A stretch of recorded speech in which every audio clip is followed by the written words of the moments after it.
Bom, então vamos aqui, né, para nossa segunda palestra aí da série 5W2H do empreendedorismo. Hoje a gente tem aí a honra de contar com a participação do Leonardo Tristão, né? O Leonardo é um empresário aí que né, eu acompanho já há uns 10 anos, né? Então, desde que literalmente ele estava numa sala em cima de uma loja, né? Exatamente. E eu acompanho essa trajetória, né? Foi muito interessante, né, ver como conseguiram crescer rápido e construir uma marca, né, muito confiável, muito reconhecida, muito rapidamente, né, em muito pouco tempo, quando a gente fala de empresa. Tá? Então, é uma referência muito interessante de uma pessoa que construiu algo muito interessante em pouco tempo. Né? Tem uma habilidade muito grande, né, de conseguir vender muito bem o peixe dele. Né? Então, assim, não é por uma falta de educação ou de deferência, né, mas o padrão aqui que eu sempre passo eu não apresento muito a pessoa, porque a pessoa sabe melhor do que eu o que ele acha importante sobre ela. Tá? Então, eu deixo o próprio Leonardo se apresentar. A única coisa que eu posso falar é que o Leonardo é um grande parceiro, né? Assim, ajudou muito a Unicamp em vários momentos, né? Projetos de pesquisa, estava sempre com a porta aberta lá para a gente, né? É uma pessoa, assim, bastante cabeça aberta, tá? E com certeza, né, ele tem muito a agregar aqui para vocês, tá? Então, Leonardo, fica à vontade para se apresentar, a turma é sua. Legal. Tá? Valeu, professor, obrigado. Já falei, é um prazer imenso para mim poder bater esse papo com as suas turmas e fazer esse intercâmbio do mercado com a academia. Né? Me sinto muito honrado de poder fazer isso e é uma maneira de eu compartilhar um pouco da minha experiência e devolver um pouco do que eu recebi ao longo da minha vida, né? Eu quero já começar falando, galera, eu sou um cara extremamente informal, né? E gostaria muito que a gente fizesse isso aqui, mais um bate-papo, né? Que vocês pudessem tirar dúvida, perguntar, me interromper, levantar a mão, digitar no chat, abrir e falar. A gente está conversando, né? Eu vou contar uma história para vocês, eu vou contar a história da Performa, né? Que faz muito sentido nesse momento, né? Para gente, em função do momento de mundo que a gente está, né? E eu vou contar para vocês como eu construí a Performa, né? Como eu consegui colocar a Performa de pé, dos desafios que a gente viveu, né, nessa jornada empreendedora, né? Então, vocês vão ver que é uma história repleta de falhas, né? Eu costumo dizer isso. E falhar é muito ok, né? Falhar é muito necessário. Então, vocês vão se identificar comigo porque eu me identifico muito com vocês, porque há alguns anos atrás eu estava aí, né? Eu estava sentado no banco da faculdade e muito preocupado com o meu futuro, né? O que eu ia fazer. Eu costumo fazer uma brincadeira, né? Que quando a gente está saindo da faculdade é um período de transição extrema, né? Porque enquanto a gente está fazendo curso superior, a gente é considerado o futuro da nação. Se a gente termina o curso superior e está desempregado, de um dia para o outro eu passo de futuro da nação para problema social, né? Então, isso sempre foi algo que me preocupou e eu quero compartilhar um pouco com vocês, né? Eu vou começar falando um pouquinho, eu vou compartilhar minha tela aqui, eu fiz uma apresentação super rápida, como eu falei para vocês, é mais um bate-papo. O único problema, galera, é que eu até prefiro que ou vocês usem voz ou o professor me interrompa para fazer as perguntas em nome de vocês, de quem digitar, porque quando eu estou projetando eu não vejo as mensagens. Então, mesmo que levantar a mãozinha e tudo, eu acho que eu não consigo ver. Então, eu vou... Eu medio isso, Leonardo. Boa, professor. Porque aqui, ó, eu vou compartilhar minha tela agora e aí eu paro de ver. Esse é o problema. Então, vamos lá. Deixa eu compartilhar aqui. Vamos lá. Efetivamente, some tudo, eu não consigo ver nada. Então, vamos lá, pessoal. Eu vou começar me apresentando, né? Eu sou o Leonardo Tristão, eu tenho 45 anos, esse monte de cabelo branco que vocês estão vendo aqui não é reflexo, eles estão aqui mesmo. E eu já estou deixando aí para vocês, ó, o meu LinkedIn, quem quiser se conectar comigo lá. e o meu endereço de e-mail, quem quiser trocar ideia, mandar mensagem, dúvida, eu estou à disposição, posso demorar um pouquinho para responder, mas eu acabo respondendo todo mundo, é que eu recebo bastante e-mail mesmo ao longo dos dias, né? Então vamos lá, pessoal, antes de eu entrar um pouquinho naquilo ali, eu quero começar dizendo para vocês o seguinte, não interessa a posição que vocês estão hoje, dá para chegar lá. E por que eu estou falando isso? Pessoal, meu pai trabalhava no cais do Porto carregando saco e minha mãe era babá lá no Rio de Janeiro, né? E os dois, com muito esforço, conseguiram formar uma filha médica e um filho tecnólogo. Então, isso é a maior prova de que, com um pouco de esforço, a gente chega lá, né? Então, eu entendo que essa corrida acaba sendo mais fácil para uns do que para outros, e consigo dar um exemplo claro para vocês, né? O meu filho tem uma condição muito melhor do que a minha, do que eu tive quando eu tinha a idade dele. Meu filho sempre estudou em escola particular, meu filho faz 300 cursos, meu filho faz viagens, enfim. Digamos que o ponto de partida dele está um pouquinho à frente do meu, né? Mas significa que ele vai chegar? Não, porque ele pode se desmotivar e ficar pelo caminho, e pode ser que alguém que saia lá de trás chegue bem na frente dele. Então eu gosto de falar muito isso, porque eu vejo às vezes algumas pessoas desanimadas, assim, puta, mas minha vida é muito difícil, que não sei, puta, a minha também era, né? E dá, né? A gente está no mesmo lugar, né? Eu estava na Federal do Rio, vocês estão na Unicamp, então a gente já conseguiu dar um puta salto que é estar numa faculdade de ponta. Daí para frente as coisas começam a caminhar um pouco melhor, né, pessoal? Então, eu me formei como desenvolvedor de software, adorava a área técnica, né? Eu comecei minha carreira na área técnica, desenvolvendo software, e rapidamente eu percebi que eu não era tão bom desenvolvedor quanto a galera que trabalhava comigo, né? Foi fácil perceber isso, né? Apesar de eu ser um cara muito comprometido com o meu trabalho, né? Muito comprometido mesmo. Eu não perdia prazo, eu entregava, eu estava sempre do lado do cliente. Vou falar um pouquinho disso mais para frente, né?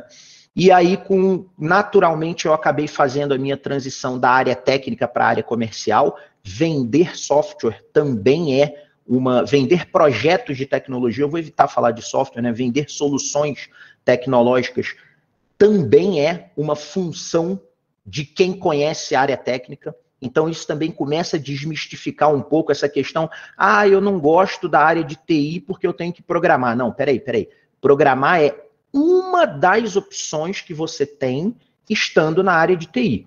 Uma de 1000. Uma delas é desenvolver. É que desenvolver é glamuroso, desenvolver é legal, é desafiador. Então, acaba sendo uma profissão que realmente traz muita gente, né? Mas eu migrei para a área comercial e comecei a me destacar. Eu fui muito bem na área comercial, eu galguei a hierarquia da consultoria que eu trabalhava, até que num determinado momento eu me senti desafiado a criar a minha própria empresa, né? A cometer meus próprios erros, a comandar meu próprio espetáculo, né? Então foi quando em 2009, gravem essa data, 2009, eu fundei a Performa IT Solutions junto com o André, que é meu sócio até hoje, né? E com 2 atribuições muito claras, né?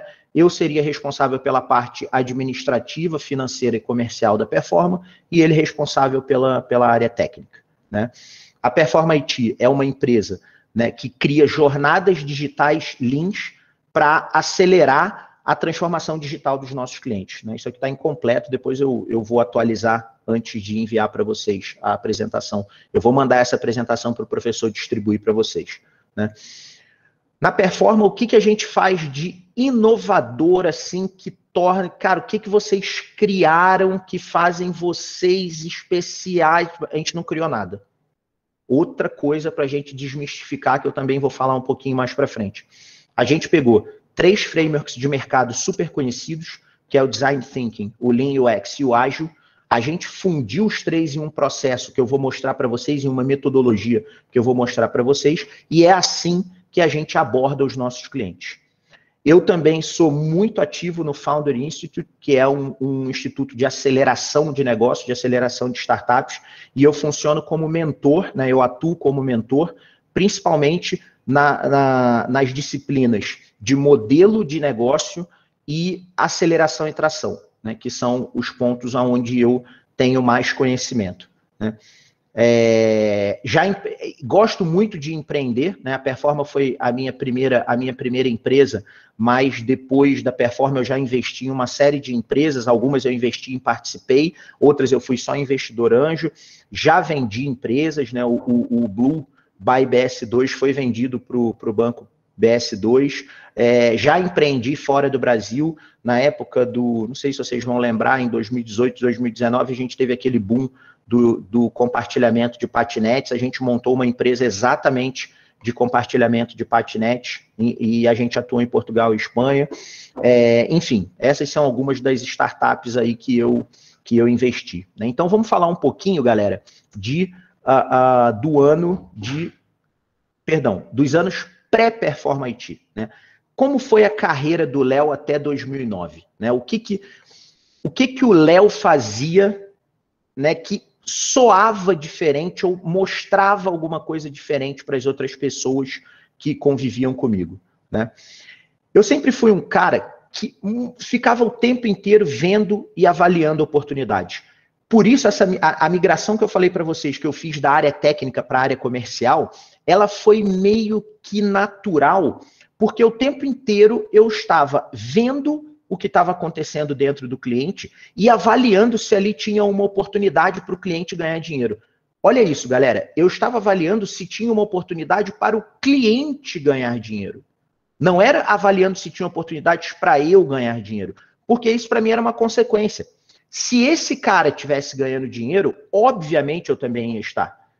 O cara não é louco. Essa história que a gente brinca, do tipo assim, eu não vou contar a minha ideia porque vão roubar a minha ideia. Isso é muito mais romance ficcional do que realidade, galera. Entendeu? Então, eu estava o tempo inteiro vendo, avaliando, será que dá para a gente fazer isso? E se a gente trocar isso e oferecer determinado serviço para o teu cliente? Então, a gente começou, a empresa que eu trabalhava começou a se destacar dentro dos clientes que a gente atuava, porque tinha um dev lá que ficava o tempo inteiro sugerindo coisas, né? E se a gente fizer isso, e se a gente fizer aquilo, né? Eu nunca fui o cara que chegava e falava assim, que tem para fazer hoje? Quais são minhas tarefas? Eu nunca quis ser um tirador de tarefa. Eu sempre quis entregar um pouco mais, eu sempre quis gerar valor, né? Eu acho que esse é um ponto muito importante para a gente ter em mente, gerar valor. Uma outra coisa, galera, que é até uma consequência, é a questão de você procurar ação, né? Você tá o tempo inteiro procurando o que fazer, cara, tipo, está muito parado, vamos mudar, vamos tentar fazer diferente. Não é porque todo mundo faz algo de uma maneira que eu também tenho que fazer. Eu posso tentar fazer diferente. Já emendando, eu posso assumir o risco de fazer algo diferente, porque tem duas possibilidades, né? Ou eu vou me dar bem, ou eu vou aprender. Então, quando a gente assume um risco de fazer algo e algo dá errado, cara, você tira uma lição daí super importante. Né? O falhar não é o problema, falhar nunca é o problema. Né? Quando a gente tem as conversas de liderança lá na Performa, eu falo para os nossos líderes de equipe o seguinte, pessoal, se tem alguém na sua equipe que nunca erra, promete uma coisa para mim, que você vai se livrar desse cara rapidamente. Porque se esse cara nunca erra, a chance dele não estar fazendo nada é imensa. Mas é imensa. É a história do jogador que nunca perde pênalti. É só ele não bater. Se ele não bater o pênalti, ele nunca perde. Né? Então, essa questão de assumir riscos começa a mostrar um pouco da tua personalidade, do que você quer. Né? Uma outra coisa muito importante, galera, é essa capacidade de se adaptar à mudança. Tem gente que navega muito bem, né, quando tá tudo certinho, assim, ó. É aquele perfil assim, o cara não se incomoda que o salário dele, se alguém virar para ele e falar assim, cara, quando você tiver 60 anos, você vai ganhar R$8.000. Puta, R$8.000 é um salário intermediário hoje, né? É um salário, na nossa área de TI, é um salário de alguém aí com 2, 3, 4 anos de experiência no máximo, né? Então, mas se você falar para o cara assim, bicho, ó, você vai ganhar 10 anos 8.000, os 10 anos anterior 7, só o fato do cara ter a vida inteira programada, ele topa. Porque são pessoas que não gostam de se adaptar às mudanças. E a gente só tem uma certeza na vida, só tem uma, que as coisas vão mudar. Dificilmente a sua vida vai ser flat, sabe, sem nenhum percalço o tempo inteiro. E se for, cara, me encontra para eu te dar um abraço pra gente sofrer junto, porque deve ser um saco, né? Você não ter nenhuma variação, nada acontecendo, nenhuma. Então essas mudanças, elas vão acontecer e é muito legal que a gente se adapte a elas. Por quê? Mudanças são normalmente atreladas a oportunidades. Né? Toda vez que a gente tem uma mudança, a chance da gente ter uma oportunidade de negócio, da gente ver uma oportunidade, é muito grande. Um outro ponto super legal, pessoal, isso tem a ver com formação de equipes, né? É você se cercar de boas pessoas, né? Eu faço uma brincadeira lá na Performa, que eu falo que eu adoro ser o mais burro da reunião. Isso é muito legal. Por quê? Porque é certeza que naquele momento eu estou aprendendo. Se eu estou cercado de pessoas que são melhores do que eu, puta, eu só preciso ser uma esponja para absorver o que esses caras estão falando, o que essas pessoas estão falando, e isso vai fazer de mim uma pessoa cada vez melhor. Né? Então, você se cercar de boas pessoas, você se cercar de pessoas que estejam na mesma energia que você, que estejam na mesma potência de viver que você, é muito importante. Né? É muito importante. Porque você acaba criando um ciclo de melhoria contínua. Né? A gente cria um ciclo virtuoso, onde um vai ajudando o outro. Uma outra característica que sempre foi inerente a mim, e quando eu começo a olhar empreendedores, a gente vê esse ponto em comum, galera, é a autoconfiança. Né? E são coisas completamente diferentes, né? Autoconfiança e arrogância. Né? Arrogância é a pessoa que, do tipo assim, ela se acha melhor do que todo mundo. E aí isso acaba trazendo para ela do tipo assim, a capacidade de achar, ela acaba acreditando que ela realmente é melhor que todo mundo e do tipo assim, eu resolvo, e no fundo ela não resolve nada. Ela é só arrogante. A autoconfiança é aquela sua capacidade que você tem de saber que mesmo se algo der errado, você tem as características necessárias para driblar esse erro, aprender com ele e ir construindo algo melhor a cada dia. Então, a autoconfiança é a capacidade que você tem de lá no final do dia você saber que você vai entregar, você vai conseguir fazer. E eu vejo hoje muita gente com desconfiança de si mesmo. E aí é aquela história. Puta, se você não acredita em si mesmo, como é que você vai fazer alguém acreditar em você? E isso vale, pessoal, lembrando, ó, de novo, vamos contextualizar. Tudo isso aqui foram coisas que eu observei em mim depois, né? Foi quando eu olhei para trás e falei, cara, mas como é que eu funcionava? Como é que eu era? Qual era o feedback que eu recebia das pessoas? Né? Isso também era muito importante, né? O feedback que eu recebia das pessoas. Né? Mostrava esse conjunto de características e que é um conjunto de características muito comum a pessoas empreendedoras. E lembrem, pessoal, que empreender não necessariamente significa você ter a sua própria empresa. Você pode empreender dentro de outra empresa. Na Performa, a gente tem várias iniciativas de intraempreendedorismo, de pessoas que estão crescendo muito dentro da Performa, porque têm atitudes empreendedoras. Né? Inclusive, a gente tem hoje já no quadro de sócios da Performa, né? Ou seja, o cara não é sócio da gente em um negócio específico, não. Ele é sócio da gente na Performa. Eu e o André abrimos mão de um percentual da empresa em favor de um colaborador nosso, porque ele o tempo inteiro teve uma atitude empreendedora. E não é um cara que está com a gente desde o início da empresa. É um cara que está com a gente há 4 anos. Né? E por último, pessoal, mas não menos importante, a perseverança. Né? Por que perseverança, pessoal? Porque dificilmente as coisas dão certo no primeiro momento. Dificilmente você bola alguma coisa que é aquela bala de prata né? Que é do tipo assim, ó, é isso, tá aqui, eu vou atirar ali, acertei e ponto final. Agora é só ganhar dinheiro. Não é assim que as coisas funcionam. Quando a gente olha para trás para ver a maioria das histórias de grandes empresas, essas histórias estão forradas de mudanças, de ajustes de rota, de projetos que deram errado, mas o erro desse projeto acabou puxando um fio que transformou a empresa num gigante, né? Então eu aconselho vocês até assistirem alguns filmes, né, que contam histórias de empresas para vocês verem como as coisas dão errado. E a perseverança não significa insistir no erro, né, pessoal? A perseverança ela está muito mais associada à constância. Procurem no dicionário perseverança, que vocês vão ver que um dos sinônimos é a constância.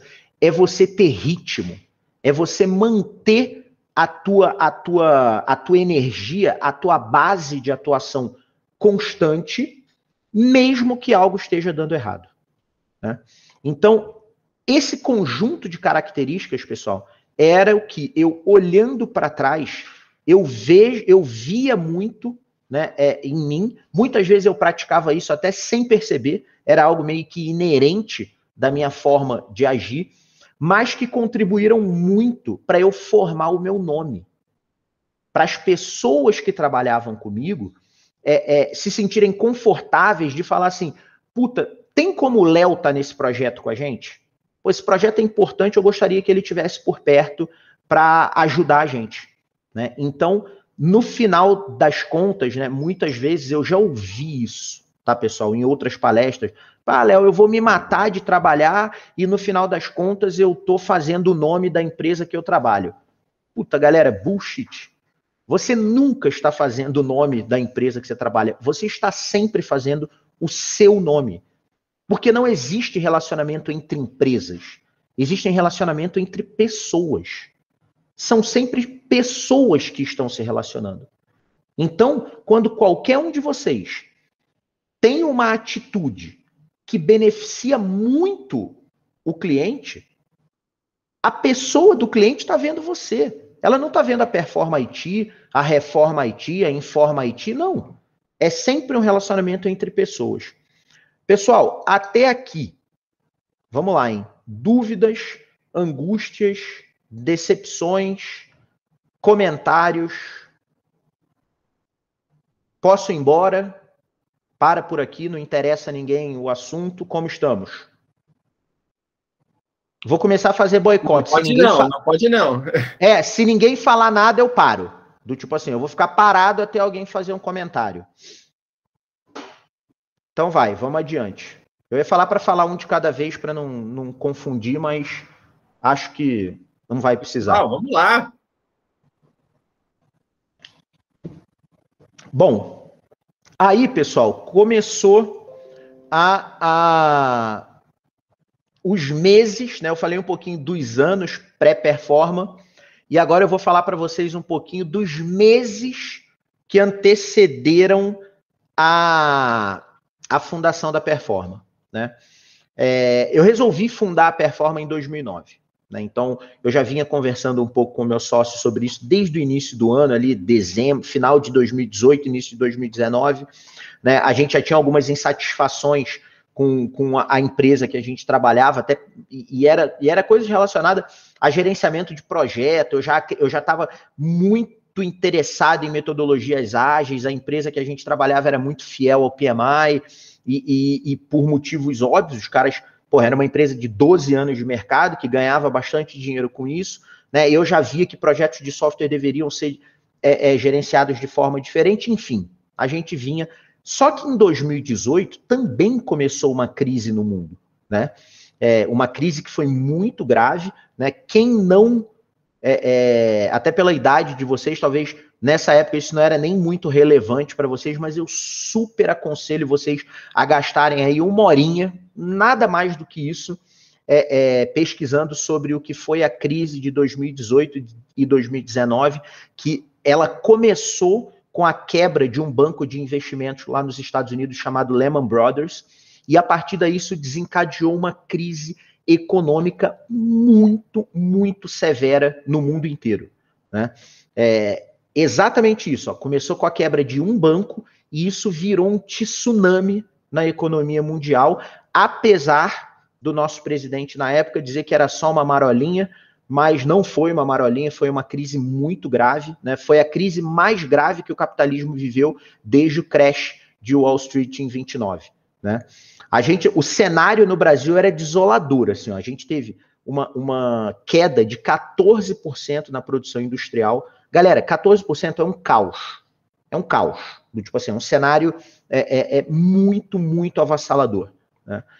A gente ainda não tem os números consolidados, até porque tem muito disse-me-disse, mas muito provavelmente o Covid não teve um impacto tão grande. Tá? Foi próximo disso, mas não chegou a 14%. Né? A gente teve uma retração de investimento no Brasil na casa de 10%, né? Também foi uma retração dessa. É um cenário de recessão, né? Então a gente vivia uma recessão econômica, né, que é o que a gente vem vivendo nos últimos anos aqui no Brasil, e ainda para coroar, né, o momento, a gente teve a crise do apagão no Brasil, né? E acho que, se eu não me engano, aí eu vou ficar devendo, eu não lembro se foi outubro ou novembro, a gente teve um apagão, consequência de uma política péssima de anos, né? Não foi nem culpa de um partido especificamente, foi um sucateamento da matriz energética brasileira que culminou com esse apagão de 2009, que também foi mais um ofensor para o ano em que eu resolvi empreender, né? Então, do tipo assim, qualquer um no meu lugar teria feito o quê? Pô, Léo, vamos parar e vamos esperar as coisas melhorarem. Que bom que eu não fiz isso, né? Porque melhorar nunca melhorou, né? A gente teve pequenas oscilações, né? Durante um período do governo Lula, efetivamente, a gente teve uma melhora no cenário brasileiro como um todo, né? Não estou politizando aqui a questão, tá, pessoal? Não tem a ver com o governo A ou B, né? Eu acho que os nossos políticos, em geral, deixam muito a desejar. Então, eu tinha esse cenário na mão em 2009, antes de fundar a Performa. Eu podia ter desistido. Eu podia ter ficado onde eu estava. Eu estava bem na empresa que eu estava, né? Bem mesmo, tá, pessoal? E eu ainda tinha que, nesse cenário, correr atrás de funding, né? Eu precisava de dinheiro para botar a empresa para girar, né? Eu tinha feito uma reserva para eu me manter, né? Na época eu conversei com a minha esposa, eu ainda era casado na época, eu conversei com ela que a gente a gente ia ter que reduzir um pouco o nosso padrão de vida, justamente para as nossas reservas durarem um pouco mais, para eu fazer a Performa virar. Meu plano era, cara, eu tenho 1 ano para botar isso aqui para funcionar. Se em 1 ano a gente não conseguir, eu tenho com calma aí 6 meses para me recolocar, né? Com 6 meses eu tenho certeza que eu consigo me recolocar. A questão da autoconfiança, né? Eu não tinha dúvida que em 6 meses eu conseguiria uma colocação tão boa quanto a que eu tinha antes, ou até melhor, né? Então eu precisava de uma reserva financeira para isso, né? Só que eu precisava de um funding para colocar, eu precisava de dinheiro para colocar a Performa para rodar, né? A gente precisava comprar máquina, a gente precisava comprar servidor. Na época a gente era uma empresa de desenvolvimento de software, né? Então eu precisava de servidor, não tinha essas facilidades que a gente tem hoje de nuvem, que eu alugo por um valor ínfimo um ambiente de desenvolvimento em qualquer cloud da vida, e eu estou pronto para operar, né? Então necessitavam investimentos, né? Galera, vocês não têm ideia de como eu ouvi não. Por que a perseverança é importante, né? De quanto eu ouvi não de tudo que eu tentei fazer, né? Na época, eu não sei se alguém já ouviu falar aqui do cartão BNDES. Na época existia uma grande propaganda do cartão BNDES, e eu lembro que foi bem legal essa história, porque eu falei para o André, eu falei, mano, tá fácil, a gente faz um cartão BNDES desse, porque a gente consegue parcelar as coisas em 48 vezes, 36 vezes, e aí com o próprio dinheiro que a gente vai ganhando, a gente vai pagando o que a gente precisa. O plano era ótimo, né? Eu só não tinha combinado isso com quem emite o cartão, né? Porque o primeiro banco que eu procurei para falar de cartão BNDES, né, que o governo botava uma propaganda na TV e bota até hoje, né, que é para pequenas e médias empresas, que é crédito fácil, desburocratizado, beleza. A primeira coisa que os caras me pediram, balanço dos últimos 5 anos, carteira de clientes, referências comerciais de clientes e faturamento dos últimos 12 meses. Falei, como assim, galera? Faturamento dos últimos 12 meses? Eu ainda não tenho CNPJ. Eu estou correndo atrás de abrir a empresa, então não dá. Falei, não, mas eu vi a propaganda do governo e tal. Falei, não, esquece, isso aí não existe. Eu falei, pô, não é possível. Isso aqui é o cara do banco que está de má vontade. Cara, eu fui em tudo que é banco que vocês podem imaginar, galera. Tudo que é banco. Também não é propaganda, até porque eu não sou correntista do Bradesco, mas o melhor banco que eu visitei foi o Bradesco, e olha por quê. Eu fui no Bradesco lá em Valinhos, eu já não estava nem mais em Campinas. Eu falei, já sei, Campinas é uma cidade grande e a galera aqui não se interessa por empresas pequenas. Eu vou nas cidades menores porque talvez para eles isso seja mais atraente, né? E aí eu fui no Banco Bradesco lá de Valinhos, entrei na fila, né, para falar com a gerente e tal, não sei o quê, com um plano de negócio, tinha feito um plano de negócio que eu levava embaixo do braço comigo, né, virou minha bíblia durante alguns meses, né, andava com aquilo para cima e para baixo, tinha os números na cabeça, sabia tudo, né, e eu explicando para a gerente qual era o nosso plano, ela ouvindo com muita atenção. A mesa do gerente geral ficava num L, assim, né? A gente estava sentado de frente para a mulher e, assim, do meu lado esquerdo, estava sentado de frente para a gente o gerente. Ele levantou, ele interrompeu. Aí ele falou para ela: deixa que eu atendo eles aqui, que eu tô ouvindo, é impossível não ouvir, eu achei interessante, deixa eu conversar com eles. Aí, beleza, aí trocamos de mesa. O cara virou para a gente e falou assim: ó, deixa eu contar um negócio para vocês. Indo direto ao assunto, eu tô adorando o papo de vocês são... Poucas vezes eu vi alguém falar tão empolgado de um negócio, ter números na cabeça, saber o que vai fazer, mas para vocês não perderem tempo, olha, vocês não vão conseguir dinheiro em banco nenhum. Nenhum banco vai emprestar dinheiro para vocês na pessoa jurídica, porque a pessoa jurídica de vocês ainda não existe, e banco não corre risco. Não é este banco, é nenhum banco, nem o BNDES, esquece, eu vi vocês falando de cartão BNDES, tudo. Cara, aquilo em muita gente teria sido uma pancada, né? Eu quase levantei e dei um beijo no cara. Por quê? Porque ele fez eu perder, eu parei de perder tempo. Vocês veem como às vezes um não, né? Ou, vamos lá, um feedback negativo, ele é super bom. Porque eu tirei o foco dali, né? E fui atrás de outras formas, né? E aí, qual eram as outras formas que eu tinha disponível? Bom, capital próprio, né? Do tipo assim, puta, lembra aquela... É isso aí, Renan. É a dificuldade que nunca muda. E esse é um grande problema, tá? Do empreendedorismo aqui no Brasil. E eu vou contar uma história para vocês. Quando eu fui empreender em Portugal, olha que absurdo. Eu fui empreender em Portugal e lá eu consegui crédito. É piada um negócio desse. É piada, sabe? É do tipo assim, você fala... Aí você começa a entender, né, por que nós somos tão atrasados em relação ao restante do mundo, em relação aos demais ecossistemas de empreendedorismo. Mesmo nós tendo... nós temos aqui no Brasil... Puta, eu não vou puxar a sardinha para o nosso lado, galera, mas vamos lá. A gente não deixa nada a dever a nenhuma outra comunidade a nenhum ecossistema de startups em relação a pessoas. A gente tem um material humano aqui no Brasil sensacional, fenomenal. O que falta para a gente? Incentivo ao empreendedorismo. Crédito e segurança jurídica. São os 2 pontos em que nós estamos muito atrás, e depois que eu comecei a investir, eu entendi essa questão da segurança jurídica, a gente pode até falar um pouquinho depois sobre isso, né? Mas foi legal esse feedback, voltando ao que eu estava falando, né? O Bradesco foi fundamental para mim. Por quê? Porque ele me deu crédito, abriu minha conta? Não, porque o gerente virou para mim e me deu a real, falou, mano, esquece, não tem dinheiro. Não vai ter dinheiro para você aqui em nenhum lugar. Ele falou desse jeito, falou, eu tô quase emprestando dinheiro para vocês, pela seriedade do que eu tô vendo aqui, mas o banco não vai emprestar. O banco vai querer garantia, você não tem garantia, você não tem faturamento. Ele falou, você não tem balanço, esquece. Enquanto você não tiver balanço, ele falou, mesmo que você tenha faturamento, enquanto você não tiver balanço, o banco não tem ferramentas para analisar a tua saúde financeira. Ele não vai te dar dinheiro porque ele não consegue te enquadrar em nenhum perfil de crédito. Falei, beleza, vamos para o plano B. Então, o plano B era o quê? Minhas reservas, né, crédito próprio, agiota. A agiota empresta dinheiro, porque está garantido, ele vai receber, né, de um jeito ou de outro, mas ele vai receber.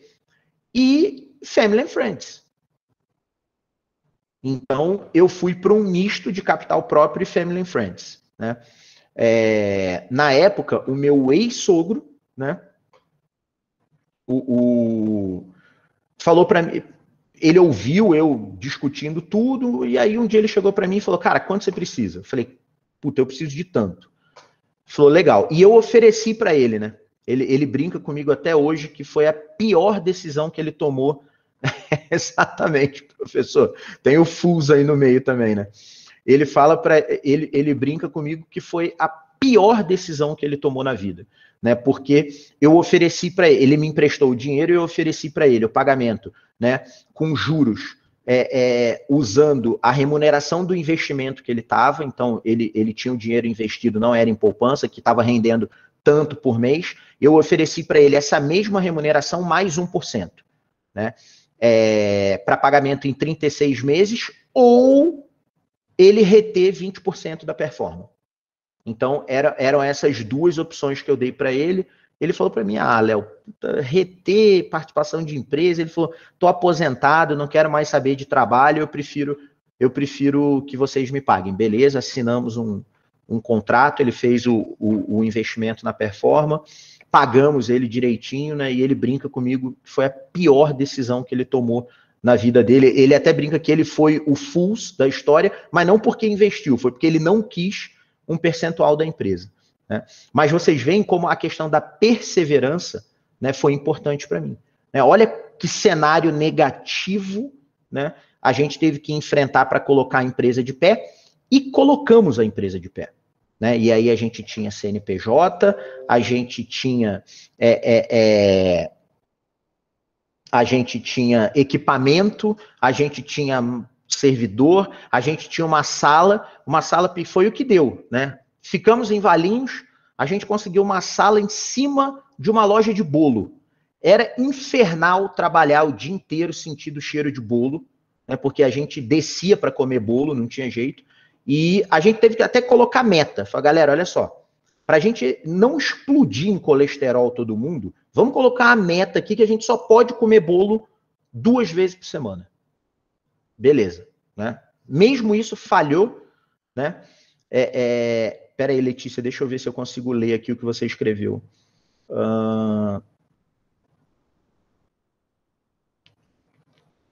Então, Letícia, vamos lá. Eu nunca pensei em desistir, tá? Isso eu falo para você, nunca mesmo, né?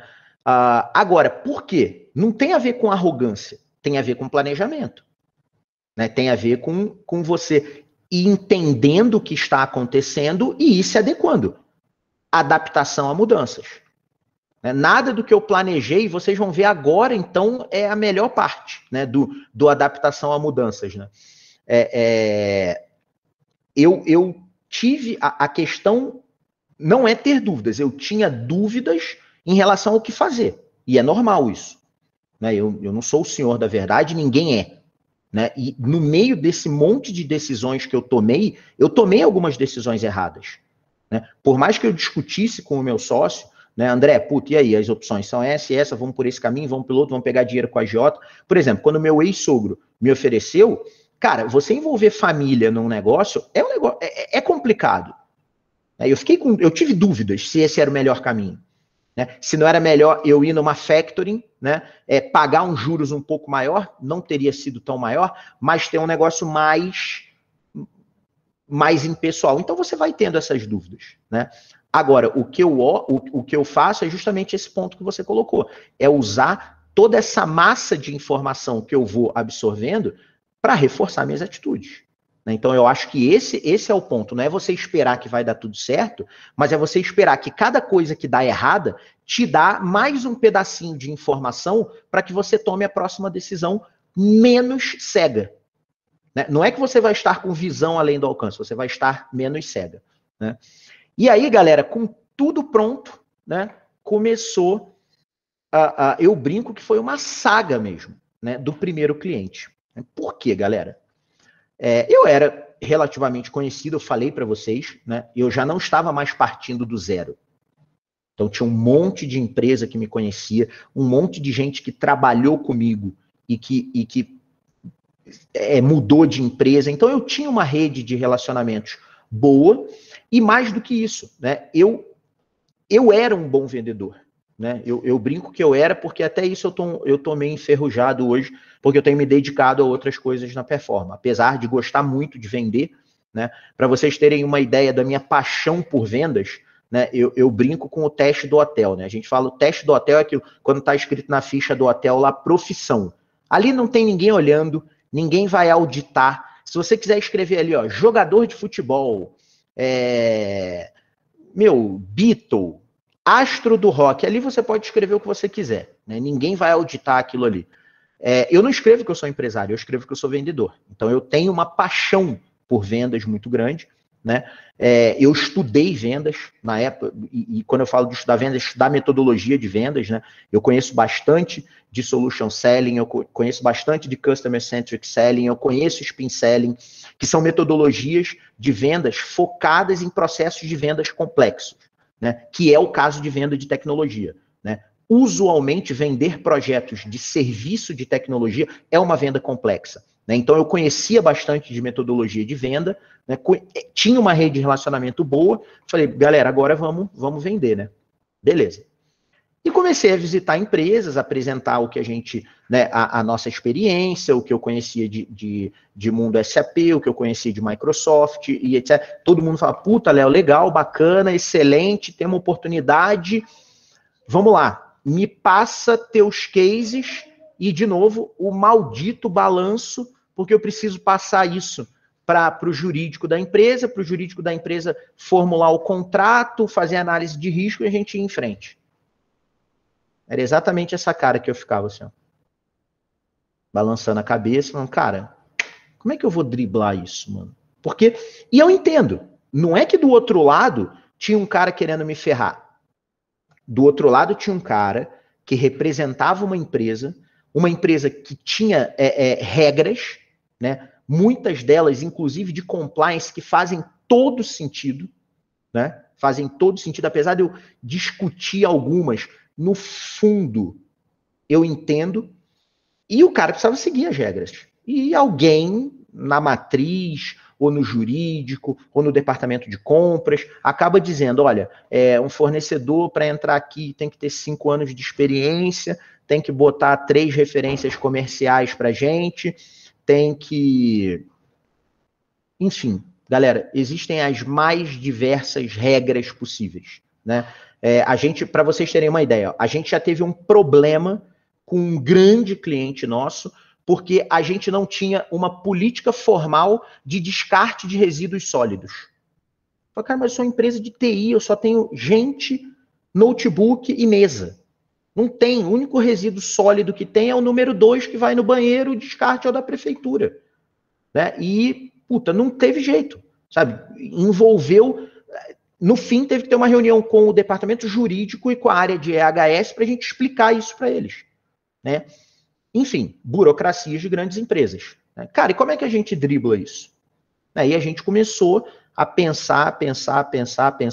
Chegamos em uma empresa, que eu falo com muito orgulho o nome deles, que é a Arno, que fabrica eletrodomésticos, atualmente é o grupo SEB aqui no Brasil, né? Eles foram adquiridos por uma multinacional francesa, e a Arno gostou muito da nossa oferta, a Arno conhecia o meu trabalho, né? Eu tinha atuado como desenvolvedor na Arno há um tempo atrás, em 2005 mais ou menos, né? Eu participei do projeto SAP deles construindo um portal comercial, e o CIO, puta, Léo, faz todo sentido essa oferta de vocês e tal, não sei o que, vamos adiante. E esbarramos nas mesmas coisas, né? A gente não tinha referência, a gente não tinha... Referência cliente, né? A gente não tinha cliente, a gente não tinha balanço, né? Porque era uma empresa muito, muito recente. e a gente não tinha funcionário, né? Porque eles perguntaram quantas pessoas tem na equipe, né? Eu até brincava assim, eu falei, a gente está contratando 2 e somando eu e o André, quando esses 2 chegarem, são 4, né? Que só tinha eu e o André, né? Então, é um problema muito grande, né? Quando a gente para pensar, isso é um problema muito grande. E aí, galera, eu fui pro tudo ou nada, porque olha o que acontece. Olha como as coisas vão servindo de informações pra gente. Eu ia tendo as reuniões com os clientes, ouvindo não, não, não, não, não, não, e qual era para onde esses nãos convergiam? Segurança. O cliente não queria correr risco. E trabalhar com uma empresa muito pequena é risco. E é risco mesmo, né? É inegável isso, né? Porque o cara não sabe lá do outro lado que tem todo um planejamento, que tem um plano de negócio, que tem uma ideia que foi amadurecida. Mas alguns deles me contaram histórias de empresas, vou botar bem entre aspas, porque isso para mim não é uma empresa, tá, pessoal? Que foi, pleiteou, ganhou o negócio e largou no meio porque um dos donos recebeu uma oferta de emprego para ganhar X. E aí o cara foi embora. Então, realmente, para uma empresa grande, trabalhar com uma empresa pequena é um risco imenso, né? E aí eu falei, André, como a gente precisa bolar uma maneira de eliminar o risco desses caras. Porque se a gente elimina o risco deles, a nossa chance de entrar fica maior. O que eu fiz? Eu afinei um discurso de cliente, passa o projeto para mim. Eu desenvolvo o projeto de ponta a ponta. Você não gasta nada, você não se compromete, não tem desembolso, não tem pagamento de entrada, não tem nada. Eu vou desenvolver o projeto inteiro do início ao fim. Te apresento. Se você validar e colocar em produção, aí eu emito a nota e você me paga. Então, do tipo assim, ainda assim tem um risco para o cliente, né? Que foi a questão do código-fonte. Pô, Léo, mas e o código-fonte? Eu, na hora, abri as pernas. É seu. É seu. Do tipo, eu estou construindo algo sob demanda para você. Então, não faz nem sentido eu reter esse código-fonte ou querer te cobrar mais por isso. Cobrar mais até faria sentido, mas eu não queria. Né? É aquela história. Eu poderia fazer isso? Poderia. Seria estratégico? De forma alguma. Né? Então, eu acabei abrindo mão. Código-fonte é de vocês. Pô, Léo, beleza. Ainda tinha um risco. Esse eles iam ter que correr. Qual era o risco? Lembra que a empresa não estava contratando um projeto por causa dos meus lindos olhos azuis. Até porque eu nem os tenho. Né? É porque eles precisavam resolver um problema. Eles tinham um problema para resolver. E caso eu não conseguisse resolver, eles teriam um problema. Aí o que eu propus para eles? Falei, vamos fazer o seguinte, a gente, usando os princípios do Scrum, né, de metodologia ágil, a gente a cada 2 semanas vai fazer uma apresentação para vocês do quanto o projeto evoluiu. Então vocês vão ver, ó, 2 semanas evoluiu isso, mais 2 semanas evoluiu isso, mais 2 semanas evoluiu isso, né? Eu fiz isso no intuito de aumentar a segurança do cliente, para ele ver que efetivamente estava evoluindo. Que eu efetivamente estava caminhando na direção de resolver o problema dele, entregar o software, entregar valor e ponto final. Né? Beleza. O CIO adorou a ideia. O diretor da área que ia consumir o software, era a área de logística da Arno, também gostou muito da ideia. Fomos no jurídico. O jurídico gostou do nosso approach, assim, do tipo assim, fala, puta, cara, os caras, esses estão a fim de trabalhar, né? Porque, pô, não ter desembolso, gente, não existe isso em projeto de software. Né? Projeto de software pressupõe uma entrada, um acerto de cronograma físico e financeiro, porque é um negócio intensivo em gente, né? Eu não tenho fornecedor, eu tenho que pagar salário, né? E beleza. E aí, pessoal, topou. Todo mundo topou. Eu lembro direitinho, isso foi uma quinta-feira, né? A gente sai, o pessoal da Arno sinalizou, galera, vamos adiante, vamos adiante, vamos adiante. O pessoal do jurídico pediu uma coisa, foi o seguinte, ó, a gente vai fazer um NDA, a gente vai fazer só um contrato de confidencialidade, mas não vai ter um contrato do projeto. Eles não queriam ter nada assinado com a gente. Também entendo e também topei. Eu fui fazendo um monte de concessões. Porque eu sou bonzinho? Não, galera. Eu precisava de um case. Eu precisava de uma referência. Eu precisava de um cliente. Eu precisava de um cliente do tamanho da Arno no meu portfólio. Então, esse monte de não que eu ouvi serviu para eu ir moldando o meu modelo de negócio. Né? O professor Marcos deve ficar até de saco cheio, porque ele já ouviu essa história umas 10 vezes, né? Mas ela é importante para vocês entenderem, pessoal, que foi o que eu falei lá no início, sempre dá. A gente tem que ir se adaptando e estar disposto a correr risco. Né? Lembra que eu falei lá no início? Assumir riscos. Né? Então, vamos lá. Beleza. Puta, a gente chegou, comemorou, foi muito legal. Sexta-feira a gente foi para o escritório montar um plano, eu e o André, cara, o que a gente vai fazer? Eu falei, tive uma ideia brilhante, eu falei, cara, sabe o que a gente vai fazer? Vamos acelerar o projeto. Como a gente prometeu para eles que daqui a 2 semanas a gente vai mostrar alguma coisa, vamos contratar gente. Olha só, hein, galera, vamos contratar gente para poder acelerar o projeto. Só que aí, galera, eu tinha um outro problema. Qual era o problema? Fluxo de caixa. Porque se eu vou contratar alguém, eu preciso pagar salário. Né? O cara chega, ele começa a produzir, 30 dias depois ele vai receber salário. E aí eu falei, André, pessoal, desculpe meu bom francês, porque só cabe essa palavra. Eu falei, André, foda-se, vamos contratar. Eu me viro. A gente contratou 2 desenvolvedores. Na época em que contratar desenvolvedor era fácil, né?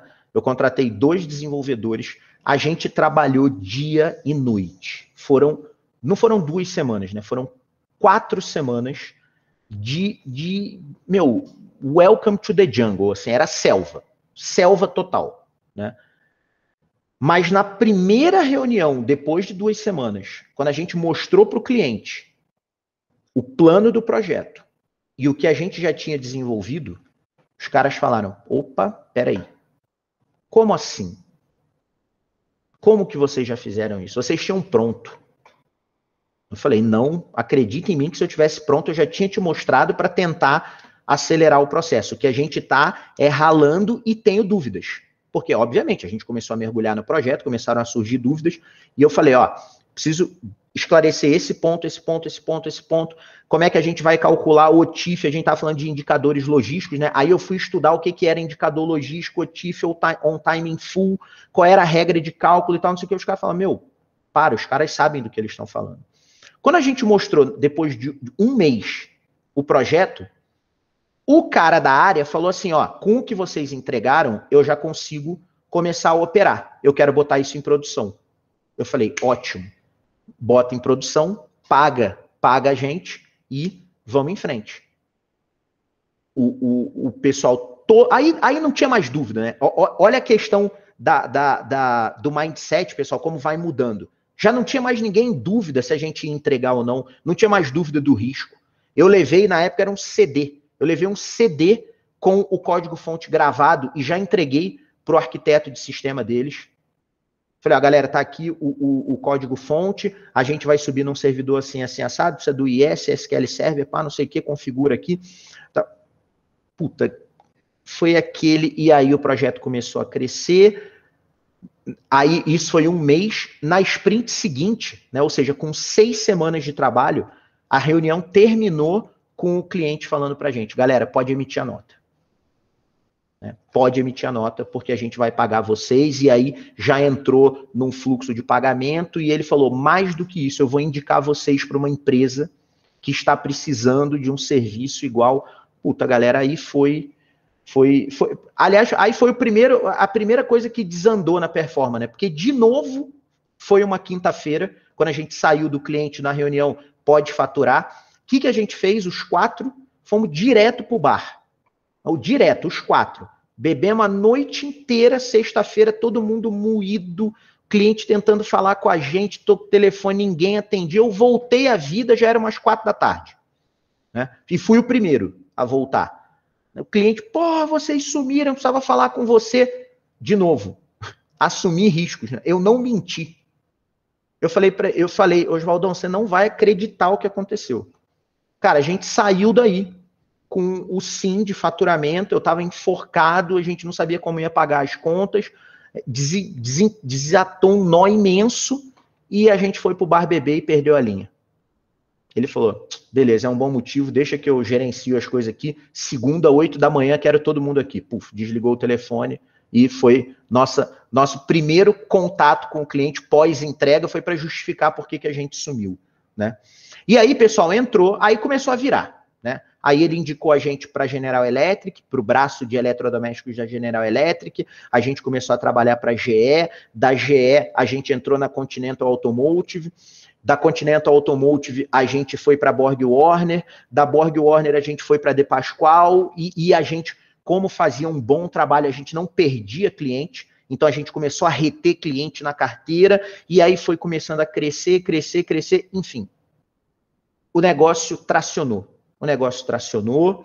e a gente começou a contratar mais gente, o que é normal. Empresa em crescimento é um grande desafio sempre, tá, pessoal? A gente podia fazer um outro bate-papo desse só sobre momentos de crescimento de empresas, porque é um momento extremamente desafiador, né? Tão difícil quanto esse processo de ignição, né? E aí veio uma grande crise, pessoal. Em 2014, num intervalo de 4 meses, galera, 3 clientes quebraram. Mas quebraram.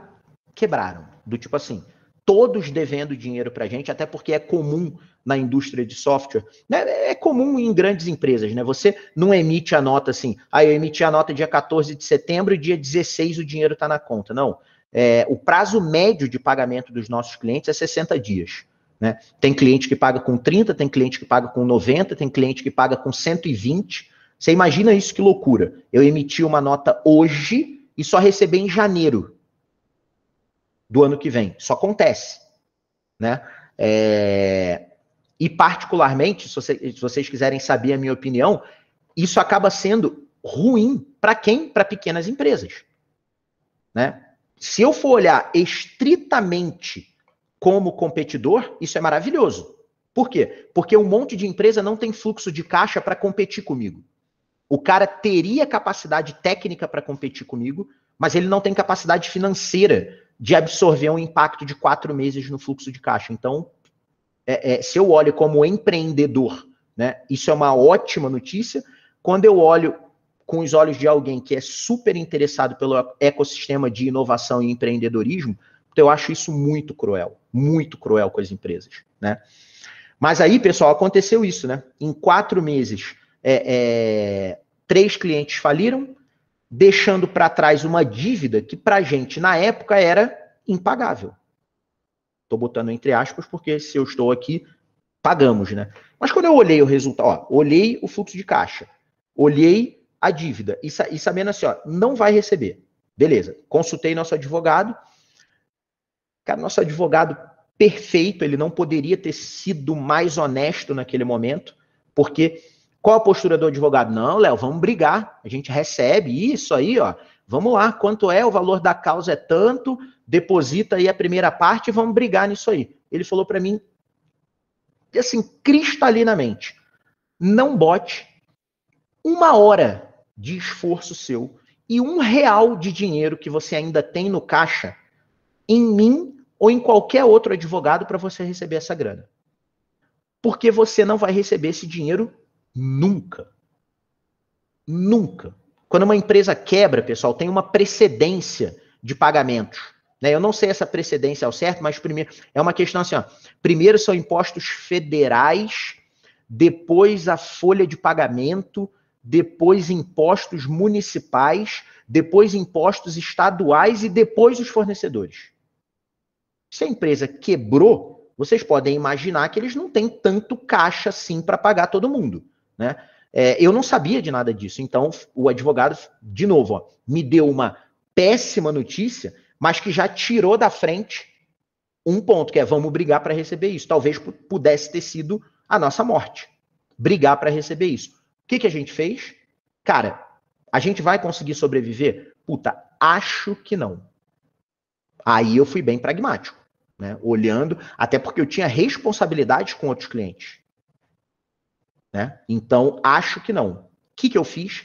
Eu peguei os nossos clientes mais relevantes, ou seja, os clientes que eu sabia que dependiam mais da gente. Porque, pessoal, quando você começa a prestar serviço para uma empresa, quando você vira um fornecedor de referência dentro de uma empresa, você quebrar é um problema para essa empresa. Porque tem alguns processos dessa empresa que estão apoiados em você. Lembra o papo que a gente teve ainda há pouco sobre o risco de uma empresa grande trabalhar com uma empresa pequena? Ela fica apoiada em um fornecedor que não é tão grande e que pode quebrar. E isso pode gerar um problema. Então, para eu não prejudicar essas pessoas, eu fui conversar com eles, falei, galera, aconteceu isso, isso e isso. A gente está com um problema sério de fluxo de caixa. Não sei se a gente vai conseguir sobreviver. Eu preciso que vocês achem um fornecedor para fazer o nosso replace. Né? Traz um fornecedor para, enquanto eu estou vivo, eu conseguir fazer a transferência de tecnologia, porque a partir daí, vocês caminham pelas próprias pernas. Né? E aí, o meu plano não era fechar a performance, o meu plano era reduzir de novo. A gente demite todo mundo, usa o dinheiro que tem no caixa para pagar a galera. André, eu e você de novo, mas agora a gente tem case, a gente tem balanço, a gente tem como... E a gente volta a crescer, ou seja, vamos dar 2 passos para trás para dar mais alguns passos para frente. Né? Porém, de novo, o fato de eu estar o tempo inteiro vendo e avaliando oportunidades, de estar o tempo inteiro do lado do cliente, de ter o tempo inteiro assumir risco.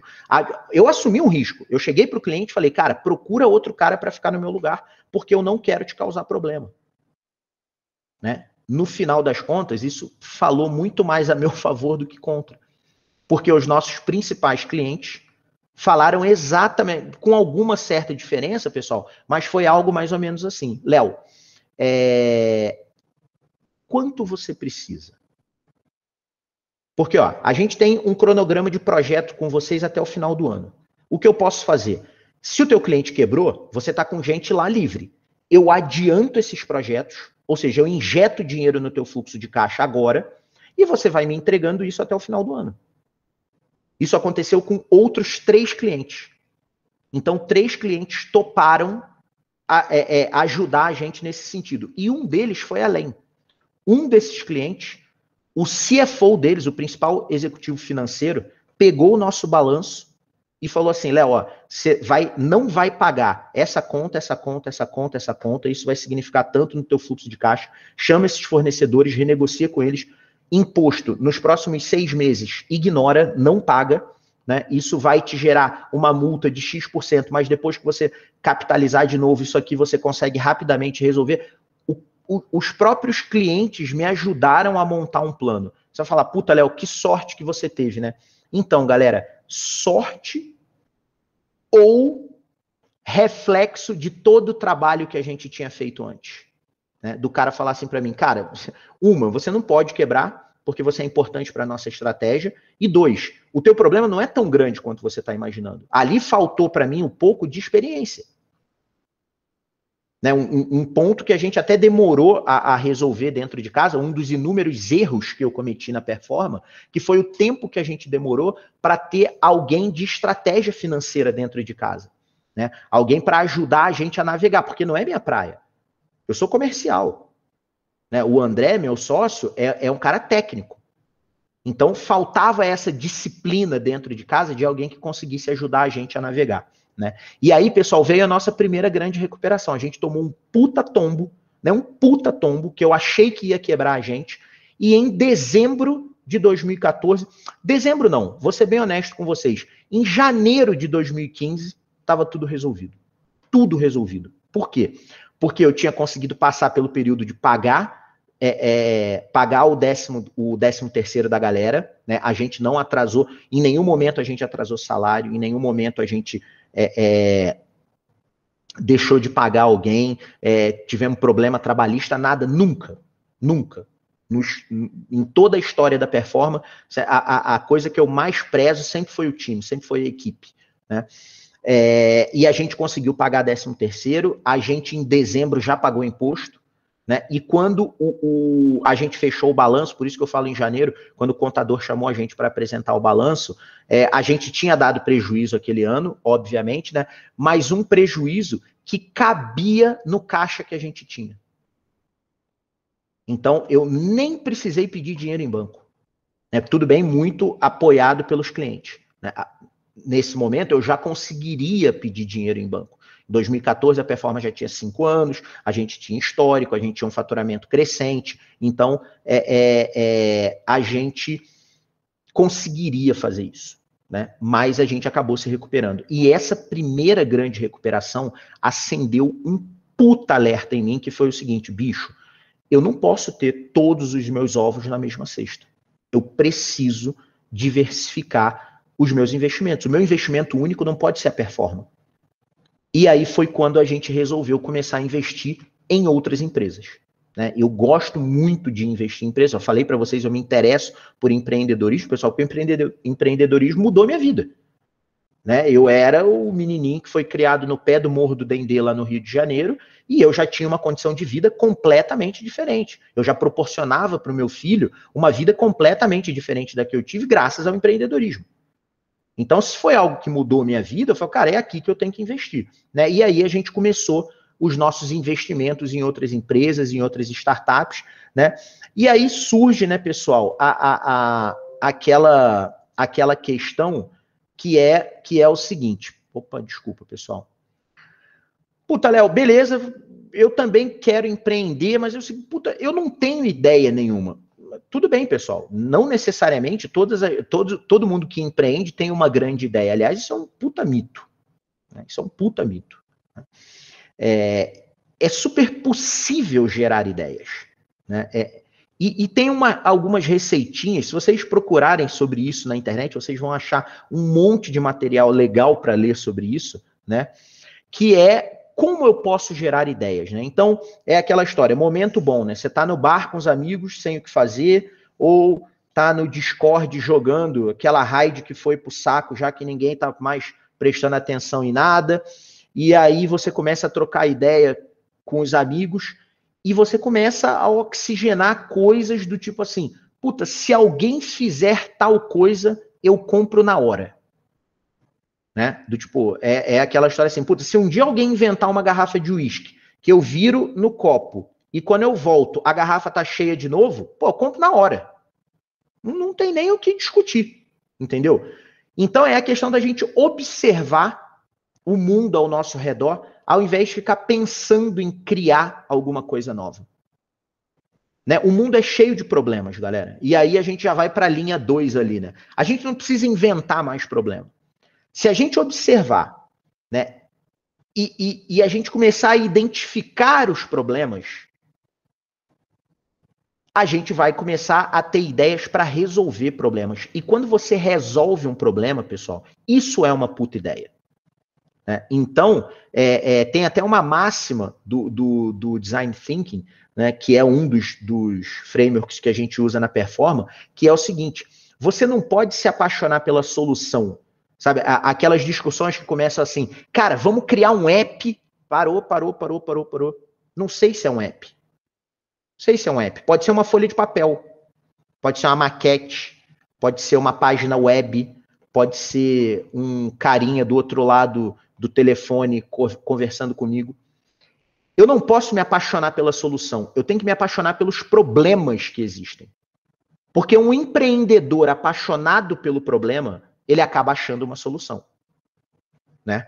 Então, outro ponto, ó, que foi exatamente o que eu fiz no caso da Performance, executar melhor algo que já existe. O que a Performance criou de inovador, galera? Eu desenvolvo software, eu desenvolvo soluções digitais, eu desenvolvo jornadas digitais, eu ajudo os nossos clientes a fazer transformações digitais. Tem 100 empresas no mundo que fazem isso com excelência. Excelência. Não estou falando que são boas. Empresas grandes, pequenas, médias, enfim. Eu achei um jeito melhor de fazer algo. Tanto que eu achei meu espaço. Né? Eu defini o meu perfil de cliente ideal, né? o ICP, que a gente chama, que é o Ideal Customer Profile, né? Quais são as empresas que eu tinha mais chance de penetrar, e eu executei melhor algo que já existe. Isso também é uma maneira de empreender, uma maneira de gerar ideia. A minha ideia foi, cara, vamos entregar um processo ágil, né? Vamos entregar realmente software de 2 em 2 semanas. Tem um monte de empresa que fala que roda Scrum, mas quais efetivamente rodam Scrum? Como deveria ser? Pouquíssimas. Se a gente fizer isso, a gente já vai estar diferente. O nosso cliente já vai ter uma percepção de valor um pouco diferente, né? Outra coisa legal, galera, que dá um monte de insight para a gente é a gente olhar o nosso extrato bancário, né? Que é a gente observar onde a gente gasta dinheiro, né? Que é o seguinte, puta, Léo, então eu não tenho extrato bancário, eu tô tão fodido que nem conta em banco eu tenho. Não, um digitalzinho ali que não precisa comprovar a renda, você tem. É só você olhar onde você está gastando seu dinheiro, né? Puta, Léo, mas eu só compro dinheiro de lanche. Tá bom, por que você compra lanche na barraquinha A e não na barraquinha B? Porque a barraquinha A é a mais barata, Léo. Meu foco é preço e tal. Cara, e se a gente descobrir um jeito de fazer lanche mais barato que na barraquinha A? Talvez a gente tenha uma solução aí. Léo, mas eu odeio fazer lanche. Puta, e se você descobrir um jeito de promover a barraquinha A na internet, de modo que você capte os pedidos, porque é barato, você vai acabar vendendo, né? Você vai fazer uma intermediação entre a barraquinha A e o iFood. Puta, Léo, não tinha pensado nisso. Então, é a questão de você observar o que está acontecendo, né? Onde você gasta seu dinheiro, perdão, para você começar a ter possibilidade de gerar ideias. Beleza, galera? E o outro, pessoal, que eu uso pra caramba, e quando eu lancei o Bungo, que é a empresa de compartilhamento de patinetes lá na Europa, foi exatamente o que eu fiz, né? É observar o que está acontecendo em outros países. Quando a Lime, que foi a pioneira do mercado, a Lime e a Bird, iniciaram a operação nos Estados Unidos, o meu sócio estava lá. Ele estava lá por causa de um evento da Apple, se eu não me engano, não lembro se era um evento da Apple ou da Microsoft, né? A gente já estava procurando uma outra coisa para investir. Ele me ligou, ele me mandou uma foto no WhatsApp, me ligou e falou assim, ó, tá aqui o nosso próximo negócio, né? Puta, ele andou de patinete lá o dia inteiro, travou patinete, destravou, gastou dinheiro, pediu reembolso, botou crédito a mais. O que ele estava fazendo? Estudando o negócio. Ele pegou um negócio que estava acontecendo em outro país, estressou o negócio para a gente poder aprender e a gente replicar. A gente ficou na dúvida entre replicar aqui no Brasil ou em outro país, né? Aqui no Brasil eu não vi viabilidade porque eu achei que a gente ia perder muito patinete, o volume de roubo aqui no Brasil ia ser muito grande. Como foi, né? Isso se mostrou uma decisão muito acertada nossa, porque quando as empresas entraram aqui no Brasil, elas ficaram horrorizadas com a taxa de roubo aqui no Brasil, mas na Europa eu também tive o mesmo problema, né? O que mostra que não é o brasileiro, as pessoas em geral têm muito problema com o conceito de propriedade particular, né, ou propriedade privada. Então, nós também tivemos esse tipo de problema na Europa, mas voltando ao assunto, pessoal, o que eu fiz foi observar o que está acontecendo num país e replicar em outro. Tem um monte de empresa que faz isso, galera. Tem um monte de gente fazendo isso, olhando as App Stores, a Google Play de outros países, pesquisando ideias, olhando TechCrunch, o que está acontecendo no mundo para replicar o que está acontecendo aqui. Léo, então, eu não falo inglês. Então, você vai prometer para mim, prometer, que se você não fizer isso, quando você sair daqui, você vai dar uma topada numa porta e vai doer bastante seu dedinho, que você vai sair daqui e vai se matricular no Duolingo, que é free, e vai aprender a falar inglês. Porque isso não é nem mais um diferencial. Isso não vai te diferenciar em nada. Isso vai te habilitar a competir, né? Então, esse é um ponto muito importante, né? Então, Renan, eu também, se eu dependesse de geral, de ter uma ideia magnífica, eu tava no aço, tá, velho? Porque eu não me sinto capaz de ter uma ideia genial, de verdade mesmo. E, aliás, eu acho que ninguém, sendo bem honesto, eu acho que ninguém se sente. Eu acho que mesmo ideias geniais, vêm de experimentação. Eu sou muito convicto em relação a isso, tá? Pessoal, antes da gente avançar, além do comentário do Renan aí, dúvidas, angústias, desesperos, decepções, alguém quer compartilhar alguma coisa? Então vamos lá. Vamos adiante aí. Aí, pessoal, o outro ponto. Léo, tive uma ideia. Tô feliz, tive uma ideia. como é que eu desenvolvo a minha ideia? Galera, aí existem N maneiras de você desenvolver uma ideia. Eu vou compartilhar com vocês a que eu uso para ganhar dinheiro. Eu vou compartilhar com vocês a que eu levo para os meus clientes. Né? O que eu costumo dizer é que eu estou mais... eu não estou envolvido com o que eu vou apresentar para vocês. Eu estou comprometido com isso. Porque eu invisto o meu próprio dinheiro exatamente dessa maneira. Né? Então, o que a gente criou lá ou o que a gente desenvolveu lá na Performa, né, para ajudar os nossos clientes a desenvolverem suas próprias ideias? A gente ajudar os nossos clientes a ganhar dinheiro. Né? A minha preocupação maior na Performa é garantir que os nossos clientes estão gerando valor. Porque se os nossos clientes estão gerando valor, consequentemente, a minha parte vem. Então, eu não estou preocupado especificamente com o caixa da Performa. O caixa da Performa é consequência. É claro que eu observo, né, a empresa precisa... O dinheiro, né, o capital para a empresa é oxigênio, né, se não tiver oxigênio, morre. Né? Então, mas não é o meu foco principal o caixa da Performa. E quem trabalha comigo sabe muito bem disso. Que eu faço várias concessões para os clientes até ter certeza que eles estão ganhando dinheiro. Porque se eu não for capaz de ajudar o meu cliente a ganhar dinheiro, eu não me acho capaz de competir nesse mercado. Né?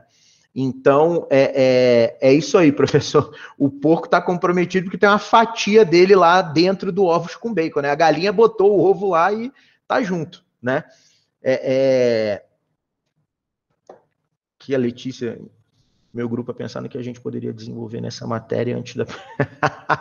Verdade, ó, tá aí uma bela dica para o professor Marcos, a gente fazer essa palestra no início do semestre e não no final. Pode ser um diferencial aí para a gente colocar no ciclo de melhoria contínua da matéria. Né? Então vamos lá, galera. O que a gente fez lá na Performa? Eu vou fazer uma apresentação breve. Opa, aí, ó, mês 1 de 4. Então, Letícia, dá tempo ainda de pivotar, hein? Vamos lá, galera. O que a gente fez lá na Performa, né, de grande inovação? Nada. Então, já vamos começar daí. Nada. O que a gente fez foi pegar 3 frameworks extremamente conhecidos, Design Thinking, Lean UX e Agile, concatenar isso em um processo único, em uma esteira de geração de valor. Isso aqui é público, está no site da Performa. Se vocês entrarem no site da Performa, clicarem em serviços, vai ter a torre de Lean. Saiba mais, é a imagem que vai aparecer lá, a forma que a gente trabalha. Caramba, Léo, você compartilha isso com todo mundo? Com todo mundo. Eu já dei essa palestra para outras empresas de desenvolvimento de software, porque eu acho que se todo mundo melhora, se essa maré sobe, todos os barquinhos que estão ali vão subir junto, inclusive o meu. Né? Então eu não tenho pudor nenhum de melhorar os meus competidores ou de ajudar os meus competidores, porque no final das contas esse acaba sendo um processo de ajuda mútua. Né? Então, pessoal, o que a gente faz de super diferente, né, em relação ao geral, né? Eu não chego para o meu cliente nunca, pessoal, e pergunto para ele o que você quer. Né?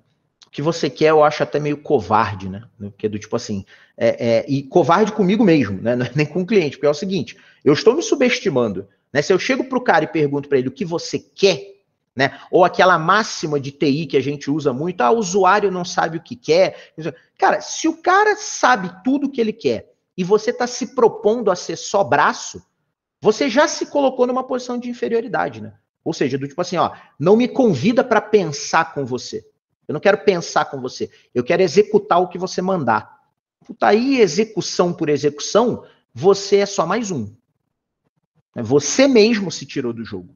Então, quando você pergunta para o seu cliente o que você quer, você já começou errado. A gente pergunta para o cliente o seguinte, bicho, qual problema você está tendo?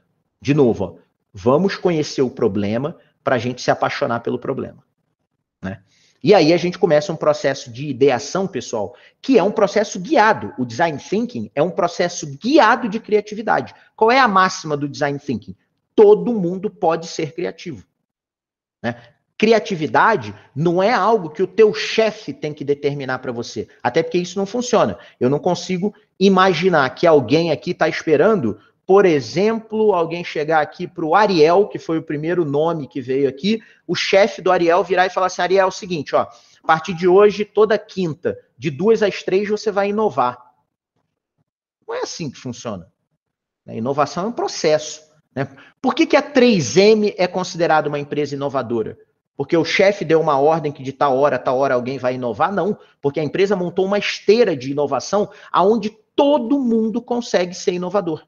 Todo mundo consegue dar boas ideias. Todo mundo consegue co-criar. Né? Então, por isso, né, professor, tá impregnado lá na 3M o seu DNA. Muito bom, muito bom.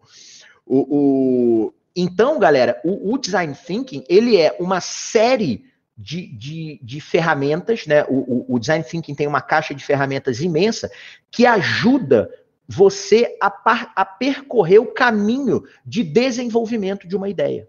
Né? E esse processo que a gente faz na Performa hoje, ele entrega 2 coisas para os nossos clientes, né, que são fundamentais, na minha opinião. A jornada do cliente, a jornada digital do cliente, porque quando eu defino a jornada do meu cliente no problema que ele está enfrentando, galera, o que é jornada? Os passos. O que o meu cliente vai fazer para conseguir resolver o problema que ele está tendo?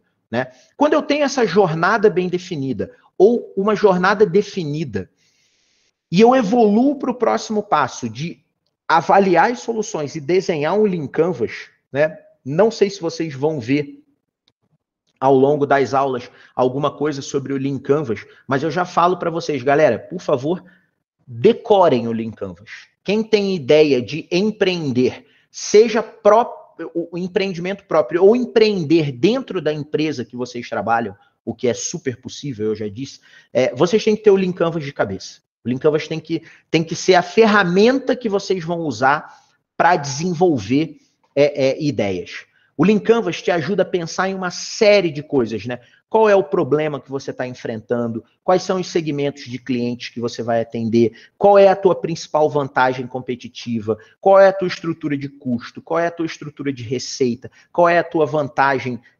Se é que você tem alguma vantagem competitiva muito diferente, a gente chama de unfair advantage, né? Alguma vantagem injusta. Ela é tão vantajosa que chega a ser injusto com teus competidores. Então o Lean Canvas é um guia, ele funciona mais ou menos como um wizard para você desenhar o teu negócio. Né? Então ele é uma ferramenta sensacional, eu sou apaixonado pelo Lean Canvas, né? E acho ele uma ferramenta fundamental para qualquer um que esteja pensando em tirar uma ideia do papel. Né? E o Lean Canvas, pessoal, ele acaba te dando, além do próprio Lean Canvas, uma outra derivação dele, que é o cardápio de ideias. Né?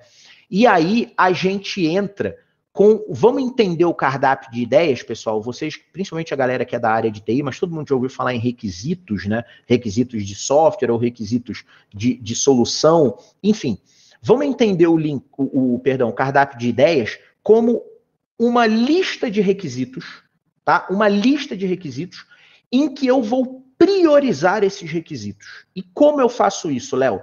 Eu priorizo requisitos de acordo com os pilares da inovação. O que são os pilares da inovação, galera? É a gente avaliar se um requisito é viável, factível e desejável. Então, vamos lá. Desejável. Ele entrega valor para o meu cliente em algum ponto da jornada. Viu por que é importante ter a jornada definida? Então, eu vejo esse requisito está entregando valor em algum ponto da jornada? Tá, então esse cara é desejável.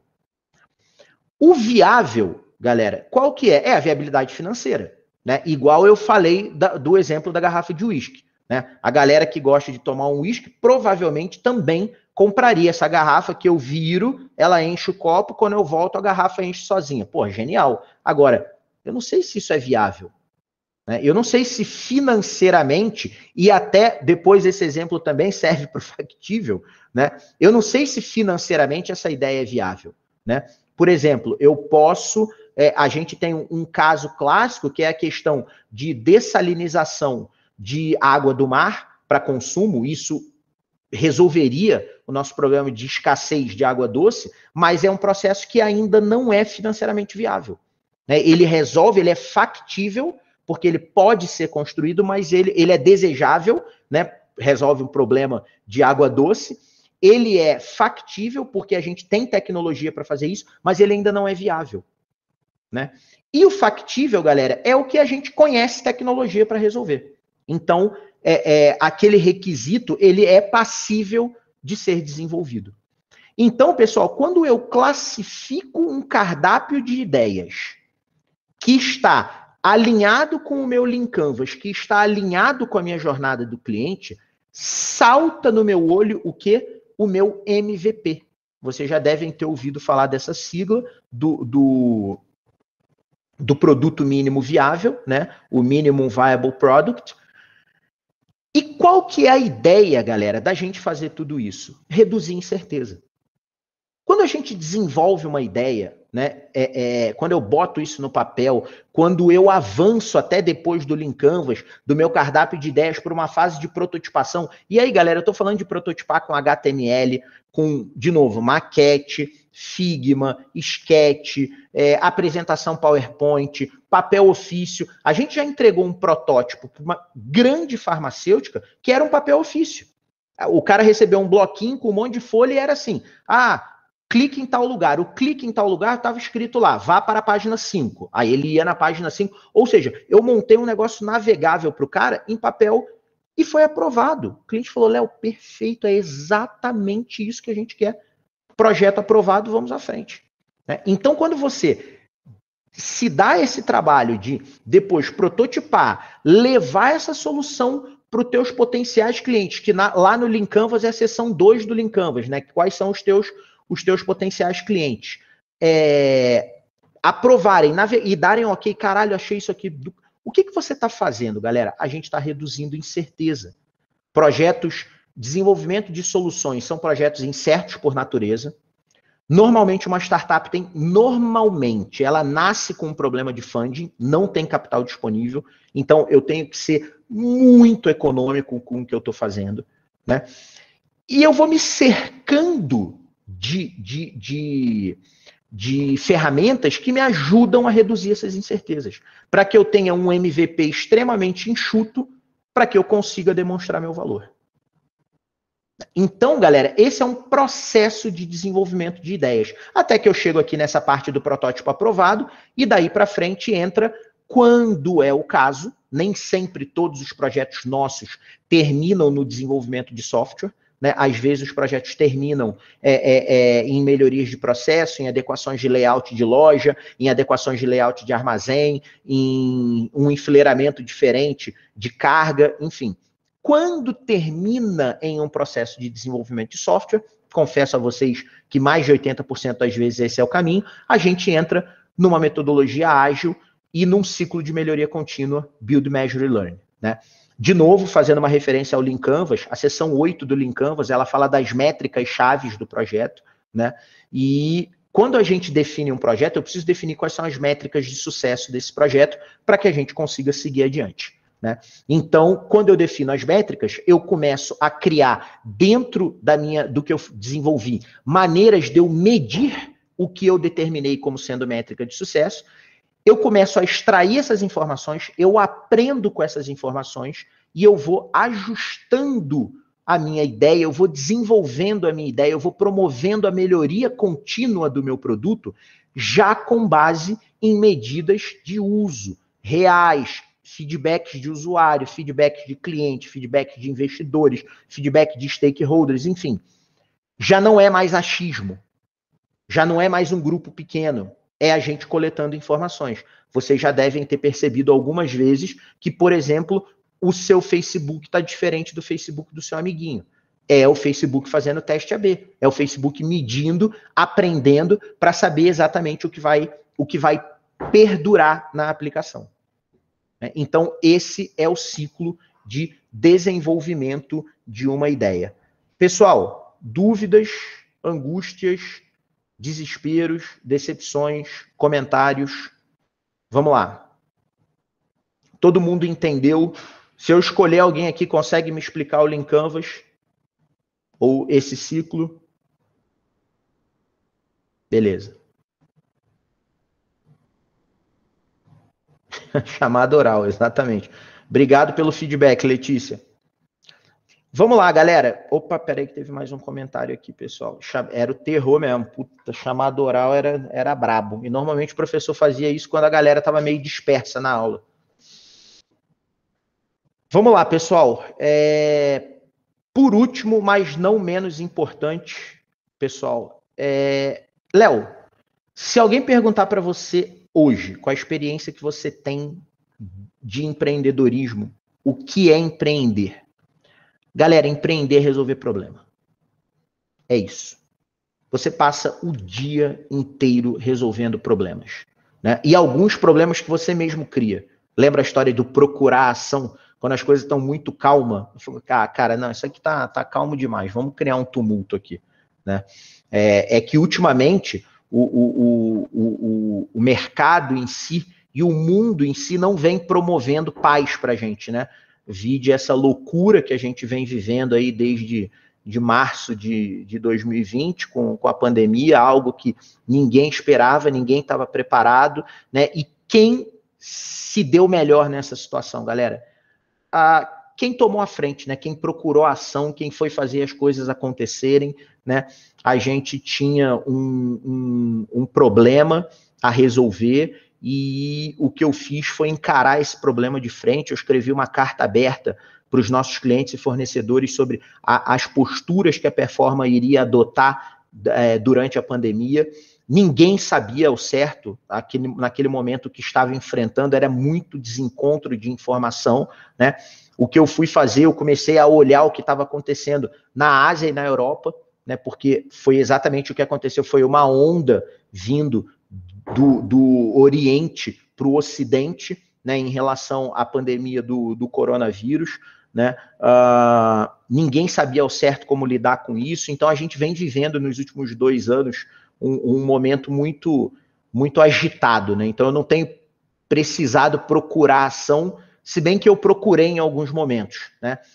Mas, galera, essa é o principal ponto que vocês vão identificar na minha personalidade e que eu tento desenvolver ao máximo nas pessoas que trabalham comigo, que é a história de você sempre chamar a responsabilidade para você. Não terceirizar, sabe aquela história assim? E o trabalho? Pessoal, tem que entregar o trabalho semana que vem. Então, professor, porque o meu pai me chama... Não tem meu pai. Tem meu pai. O trabalho é seu. Quem tinha que ter feito era você. Né? Léo, pessoal, o site está fora do ar. A gente precisa ver o que está pegando. Então, eu estou tentando entrar em contato com a Microsoft. Não tem Microsoft. Está hospedado na Microsoft, ok, em algum momento. Vamos lá, não é entrar em contato. Vamos logar no servidor, vamos ver o que está pegando. Se não conseguir logar no console, já é um indicativo que é um problema global. Vamos tentar ver o Knowledge Base. Galera, é ação. É fazer acontecer, é chamar a responsabilidade. É o cliente te ligar e falar, Léo, o site está fora do ar. Sim, eu sei e já estamos agindo. Eu não falei de quem é o problema, de quem não é. Em algum momento a gente até deve fazer uma retro para identificar o que aconteceu. Retro, cerimônia do ágil, né? 4 principais cerimônias do ágil, né, galera? Para todo mundo que está desenvolvendo o projeto, aconselho a desenvolver utilizando o Scrum, né?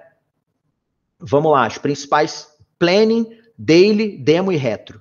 Né? A retro é onde a gente vai lavar roupa suja, dizer que o problema foi do Léo, dizer que o problema foi do Marcos, foi do João Pedro, foi do Matheus, foi da Eusiele, enfim. Né? Então, tem um momento para isso. Né? Essa história de você estar sempre reativo, isso não é problema meu. Como não é problema seu, cara? Tudo é problema seu. A única forma que você tem de se sentir confortável durante um problema é você chamar a responsabilidade para você. Por quê, galera? Porque aí entra a autoconfiança. Os meus problemas eu resolvo. Se alguma coisa for um problema meu, eu resolvo. E tá aí o que o professor Marcos acabou de falar, né? Que o gerente dele perguntava: o que você pode fazer para resolver isso? Entendeu? Talvez a gente vá envolver outras pessoas? Claro que sim, né? Normalmente, uma cocriação funciona muito melhor. A gente está tendo um problema, vamos juntar uma galera ali multidisciplinar que entende daquilo, debater o problema, né? Vamos nos apaixonar pelo problema antes. O problema é a postura reativa, né? Muitas pessoas falam, então, mas eu já falei com a Júlia. Cara, mas eu não estou perguntando para a Júlia, eu estou perguntando para você. Está acontecendo um problema e a gente precisa resolver. Então, quando a performance teve um problema, né, eu não justifiquei para os clientes que a gente estava quebrando porque 3 clientes quebraram. A gente estava quebrando porque eu não gerenciei o caixa da empresa adequadamente. Esse foi o problema. E o que isso derivou? Léo, peraí, você cometeu um erro, beleza, eu acho que eu consigo te ajudar a resolver esse erro, a contornar esse erro. Né? Lembrando, galera, ninguém me deu o dinheiro. A galera facilitou algumas coisas, do mesmo jeito que eu já tinha ajudado eles um monte de vezes com outros problemas. Sabe aquela história de você ajudar as pessoas genuinamente, sem esperar nada em troca? Do tipo assim, evitar aquelas coisas assim, mas eu pedi alguma coisa para alguém, a pessoa negar e você falar, jogar na cara. Mas quando você precisou, eu te ajudei. Peraí. Você não ajudou esperando nada em troca. Você ajudou porque isso foi genuíno. Porque você queria ajudar. E cada um entrega o que tem. Se você tem genuidade, não é assim que se fala. Vamos lá. Se você é genuíno bastante para ajudar, né? Seja genuíno bastante para não exigir nada em troca. Porque se você está exigindo em troca, era legal você deixar claro no início. Você dá para a pessoa a opção dela poder decidir, né? Do tipo, Léo, eu vou te ajudar, mas você vai ficar me devendo. Beleza, aí eu topo, porque eu posso falar, pô, beleza, me ajuda aqui, eu tô te devendo essa. Ou eu posso falar, puta, mano, então deixa, porque eu não quero ficar com dívida com ninguém. Né? Ou quando você empresta ou dá dinheiro para alguém, e você já deu, né, mano? Aí não dá mais para depois falar, pô, mas eu te emprestei, e falei, cara, você deu. Aí já era. Você estava cogitando receber, senão você faria um contrato. Mas se você é um empréstimo, é formal, então peraí, então vamos formalizar, garantir e tal. Então, galera, para de falar, mas eu emprestei dinheiro e o cara não me pagou. O problema foi seu, quem emprestou foi você. O problema não é dele. Né? É isso aí, Letícia, a gente está fazendo uma transação. Exato. Né? Então, porque eu posso não querer estar nessa transação. Agora, se eu peço ajuda e alguém me ajuda, eu falo, pô, genuíno, valeu. Algumas pessoas até ficam com aquela dívida de gratidão, né? Fala assim, pô, o cara me ajudou, tá precisando de uma força, eu vou ajudar também. Né? Que muito provavelmente foi o que aconteceu comigo. Como eu já ajudei outras pessoas. Dali pra frente. Né? E nem tô falando de ajuda, caridade, né, galera? Isso aí, puta, é o mínimo. Para quem, eu acho que quem consegue reverter um pouco pro próximo deveria fazer isso. Né? Mas eu tô falando da ajuda ali, do dia a dia de trabalho mesmo. Aconteceu um negócio super curioso uma vez, né? A gente estava tendo um puta problema num cliente nosso, e esse problema estava na mão de outro fornecedor, concorrente direto, né? E eu peguei 2 arquitetos nossos super experientes, colei na equipe dos caras e falei, galera, ó, só saiam daí quando a gente tiver com isso resolvido. Aí, beleza, resolveram o problema e tal, tranquilo. Puta, aí depois, né, passou um tempo, um cara dessa empresa, um funcionário dessa empresa, me chamou no LinkedIn, né? Falou, puta, Léo, achei tua postura do caralho, obrigado e tal, não sei o quê. Ele falou, cara, mas curiosidade, a gente concorre com você. Por que você resolveu ajudar a gente? Eu falei, eu não ajudei vocês, cara. Eu ajudei o cliente, que é meu cliente também. E outra coisa, olha a sementinha que eu plantei lá sem querer. Vocês tiveram um problema que sozinho não andou, mas quando a Performa IT interviu, andou. Eu deixei claro que foi uma solução co-criada e efetivamente foi. O mérito não foi só da Performa, né? A gente ajudou a identificar o problema e na hora da correção a gente até dividiu esforços, ó, fulano faz isso, fulano faz aquilo, fulano. Mas em nenhum momento eu estava ajudando o concorrente. Eu estava ajudando o meu cliente a voltar para o ar mais rápido. Isso é uma ajuda genuína. É óbvio, né, também não sou bobo, que na esteira eu acabei me beneficiando disso. A gente tem maneiras de capitalizar as coisas. Mas é um conselho, pessoal, de vida que eu dou para vocês. Alguém de cabelo branco falando para vocês. Não terceirizem problemas. Quando vocês tiverem a chance de brilhar, brilhem. Não terceirizem isso para alguém. Coisas que aconteciam na performance no passado e hoje eu venho trabalhando a galera e isso realmente deixou de existir, né? Quando a performance estava num processo de crescimento, o cliente às vezes perguntava alguma coisa assim, fulano, dá para fazer tal coisa? Falava assim, então, eu vou ver com o Léo e te falo. Puta, o cliente deu a chance para a pessoa brilhar, para ela assumir o risco, bater no peito e falar assim, ó, dá, depois eu me viro com o Léo. Quando o cara fala, vou ver com o Léo e te aviso, quem vai brilhar sou eu, sem querer. Nem queria. Só queria estar dando minha palestra aqui na Unicamp. Mas vou brilhar, porque o cara vai falar, o Léo falou que dá. O que vai acontecer? Da próxima vez, o cliente não vai pedir mais para ele. Vai pedir direto para mim.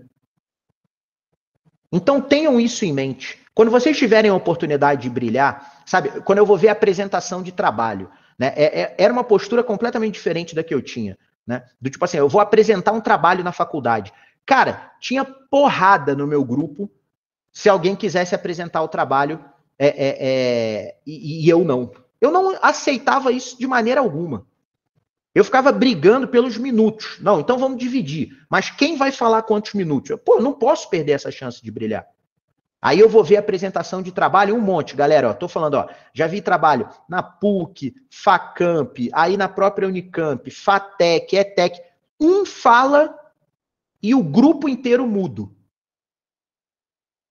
Falei, acho que eu já até comentei isso com o professor Marcos, se eu fosse o professor, eu ia dar nota só pro cara que falou. Pode ter falado um monte de abobrinha, mas teve a chance de brilhar e não deixou ela escapar. Ele, pelo menos, ele consegue receber um feedback. Eu consigo chamar o cara e falar, bichão, ó, na hora de falar, respira fundo, entonação, você tá inseguro, espaça mais a tua fala, bota uma folhinha de cola, ensaia na frente do espelho. Eu, pelo menos, consigo melhorar esse cara. Os outros, eu não consigo. Porque eles tiveram a chance de brilhar. Eles tinham um problema para resolver, mas preferiram terceirizar. Não, deixa o cara vai lá e apresenta.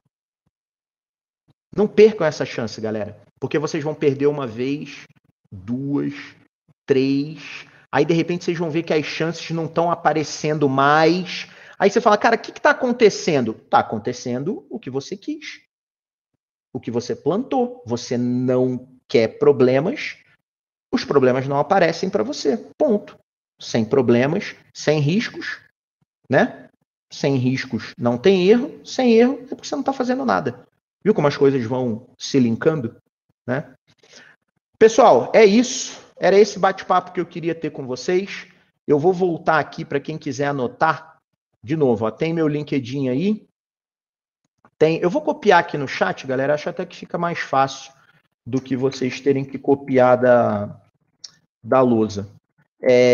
Exato, e aí o que eu ia falar, pessoal, se alguém quiser fazer alguma pergunta, de novo, dúvida, angústia, decepção, fiquem à vontade aí para usar esse tempinho que resta para a gente.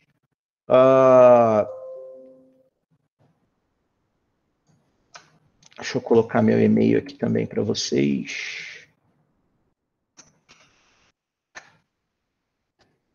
Se alguém quiser fazer uma crítica também, adoro, né? Gosto muito de receber elogio, mas eu já falei, eu só cresço ouvindo crítica, então é muito importante também, se alguém tiver uma crítica para fazer, super aberto, adoro receber crítica. E vamos lá, galera, dúvidas, pô, se vocês fizerem eu sair daqui sem uma perguntinha, é sacanagem, né? 2 horas falando e não ter nenhuma dúvida digna de uma pergunta, aí vocês estão de sacanagem comigo.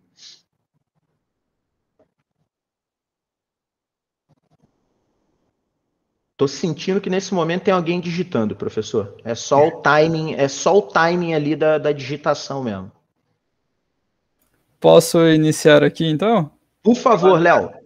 Primeiramente, Léo, gostaria de agradecer na palestra. Achei bem legal, deu para anotar bastante coisa e aproveitar aqui. Dito isso, eu queria voltar um pouquinho no início da sua palestra, que você falou uma coisa, mas eu não consegui pegar muito bem, eu fiquei curioso, que você falou sobre a questão do investimento em Portugal, né? Que você falou que levou sua ideia para os bancos aqui, e aí acho que o gerente falou que nenhum banco aqui aceitaria a sua ideia, não investiria na sua ideia, alguma coisa assim, e aí você levou para Portugal e lá aceitaram. Porque Portugal tem uma agência de fomento ao empreendedorismo, Léo. Então, se você monta um plano de negócio, né, você consegue um parceiro português, monta um plano de negócio e apresenta. Portugal tem algumas linhas de financiamento, algumas inclusive a fundo perdido, cara, sabe? Você não precisa nem pagar o governo de volta, né? Desde que você gere um número X de empregos, desde que você movimente um X de euros por mês, que você consiga trazer dinheiro de fora para Portugal. Portugal é um cenário tão bom para investimento que a gente voltou para Portugal. A gente acabou de inaugurar uma filial da Performa na Europa, mas aí agora não é para fazer exatamente o que a gente faz, é realmente uma extensão do nosso negócio na Europa, e a gente escolheu Portugal e Polônia como porta de entrada, justamente pela facilidade que esses países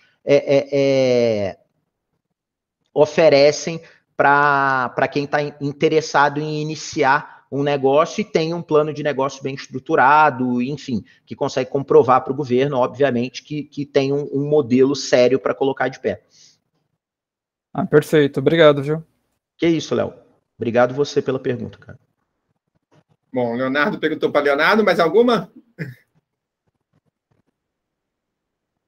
Não. Vou fazer uma última aqui para a gente fechar, Léo. Vamos lá, professor. Nessa sua trajetória aí, teve algum momento que você falou, vixe, será ou não? Você sempre teve certeza que ia dar certo? Ou teve Professor, em 2014 foi muito difícil, né? Em 2014 eu achei que... falências lá, né? Eu achei que o problema ia ser muito grave, né? Em 2014, inclusive, isso acabou gerando um problema de saúde para mim. Eu tive um problema de depressão muito sério, né? Que dou um puta valor para a questão do Setembro Amarelo, porque foi realmente um período muito difícil para mim, e eu só consegui superar porque eu fui buscar ajuda, né? Eu não fiquei remoendo aquilo, falei, não, cara, eu encarei a depressão como uma doença, que se eu ficasse parado, não ia me ajudar em nada na performance, e não ia me ajudar em nada na minha vida pessoal, né? Então, era uma decisão meio no-brain, né? Porque, do tipo assim, ficar parado era a única coisa óbvia que eu sabia que ia fazer tudo afundar mais rápido, né? Então, fui procurar um psiquiatra, procurar um psicólogo, fiz tratamento, isso me ajudou pra caramba, mas em 2014, o plano, inclusive, estava traçado. Qual que era? Eu falei, 2014, eu vou garantir que nenhum cliente vai ficar na mão. Então, esse era o plano, 2014 eu garanto que nenhum cliente vai ficar na mão. 2015, eu vou ficar 6 meses sem fazer absolutamente nada. Não vou procurar emprego, não vou botar outro negócio de pé, não vou, porque aí eu já tinha minhas reservas e tudo, eu já estava numa situação financeira muito diferente, né? E a partir do meio de 2015, porque normalmente é um período, inclusive, que o mercado aquece, né, do meio do ano até o final, um período que o mercado está muito quente, então até para conseguir uma recolocação é mais fácil, aí eu vou avaliar algumas oportunidades, né, até porque, de novo, a questão da autoconfiança, eu tinha uma habilidade para venda de software muito grande, e inclusive eu já tinha sido assediado fortemente por 2 empresas muito grandes, 2 multinacionais muito grandes, para eu compor a equipe comercial deles, né? Na verdade, essas empresas nem têm uma equipe comercial de vendas propriamente dita, né? São equipes de business development, né? Você vai ajudar o teu cliente a desenvolver negócios e isso, consequentemente, é venda. Então, eu estava muito seguro do que eu ia fazer, né? Mas foi um momento de muito questionamento, né? De muito questionamento, do tipo assim, puta, o que eu podia ter feito diferente? De novo, o que eu poderia ter feito diferente? Não é assim, eu não podia ficar conjecturando sobre, puta, se o cara não tivesse falido, eu tava bem. Não, mano, se o cara, né, se meu pai fosse vivo, ele não era morto. Eu não posso contar com essas coisas, né? Algumas coisas acontecem. Eu tenho que ter a capacidade de me adaptar, né? E esse período, para mim, foi importante também para eu entender essa questão da adaptação, né? Eu aprendi que eu posso contar com os clientes, né? E, de novo, professor, esse aprendizado foi muito importante, né? Você começa a ter um determinado tamanho que realmente você quebrar ou você deixar de existir é um problema para os teus clientes. Então, eles também vão tentar se movimentar de alguma maneira para impedir isso, como já aconteceu com a Performa. Da gente absorver uma empresa menor, porque se esses caras sumissem, ia dar um probleminha para a gente. Tudo bem, era um probleminha bem resolvível, mas geraria um problema. Doeria menos absorver os caras. Né? Então, coisas assim acontecem, né? Mas, e nunca uma outra coisa também, galera, até acho que essa minha fala deve passar um minutinho aí, mas não adianta a gente ficar achando que empreendedorismo é o que a gente vê no LinkedIn e no Facebook, tá, pessoal? Acho que isso é outra coisa, rede social é um mar de felicidade. Né? Ninguém posta derrota, né? Ou pouquíssimas pessoas postam derrotas. O meu dia é formado, tá? Da hora que eu acordo até a hora que eu vou dormir, de derrotas e de vitórias. O que eu tento fazer para ser uma empresa de sucesso é, quando eu perco, eu perder pouco, e quando eu ganho, eu tentar maximizar o que eu ganho. Mas todo dia tem uma treta. Todo dia tem uma coisa legal. Mas ninguém posta as coisas ruins. Então a gente acha que empreendedorismo é o fulano que recebeu um aporte de tanto, é o fulano de 23 anos que já está na sua 8ª startup, eu, para falar a verdade, nem acredito muito nisso, que o legal é o amigo que saiu da faculdade e está trabalhando para uma empresa, para o Google. Acontece esses casos? Claro que acontece.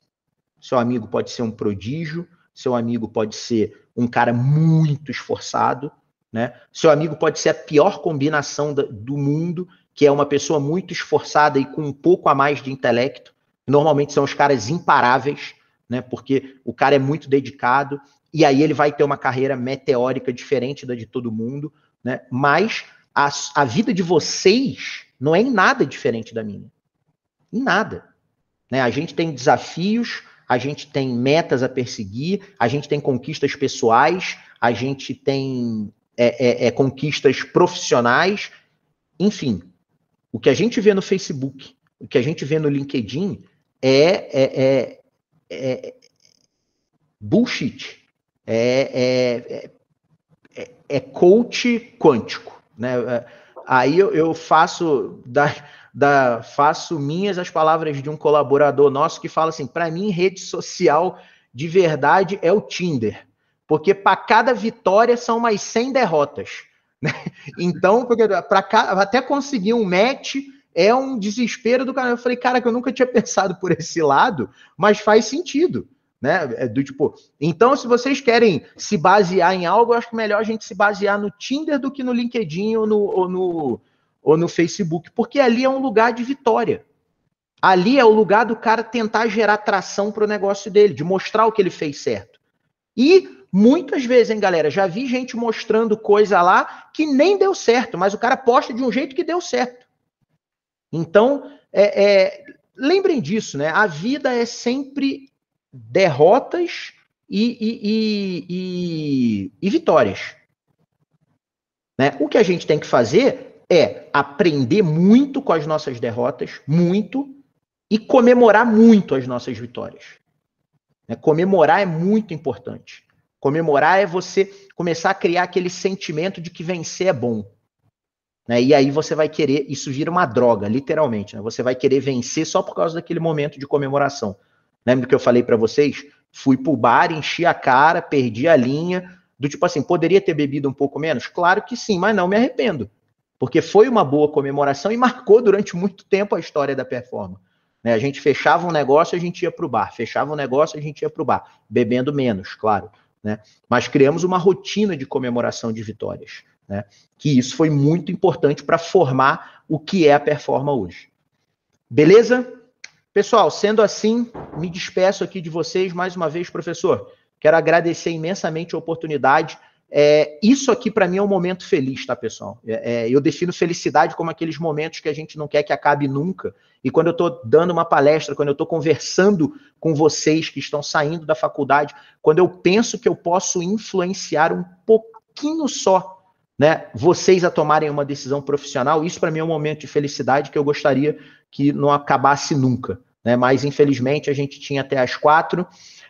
Vocês têm meus contatos, sintam-se à vontade para entrar em contato comigo, vai ser um prazer poder colaborar com vocês. Professor, sempre que o senhor precisar, eu estou à disposição, não importa o dia e a hora, para colaborar com a Unicamp e com seus alunos. Muito bom, Leonardo Tristão, obrigado muito pela palestra, né? Sempre muito simpático, muito extrovertido, né? Sempre contando a coisa de verdade, né? Não as coisas que aparecem no Facebook, mas o mundo real. Né? Isso é muito importante para os alunos, né? Para eles não ter essa imagem fictícia de que empreender é algo maravilhoso, né? Que eu vou ser dono do meu nariz, eu vou trabalhar a hora que eu quiser e vou ganhar muito dinheiro, né?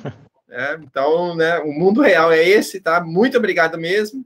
Tá? Valeu. Então, vou parar agora aqui a gravação, tá, gente?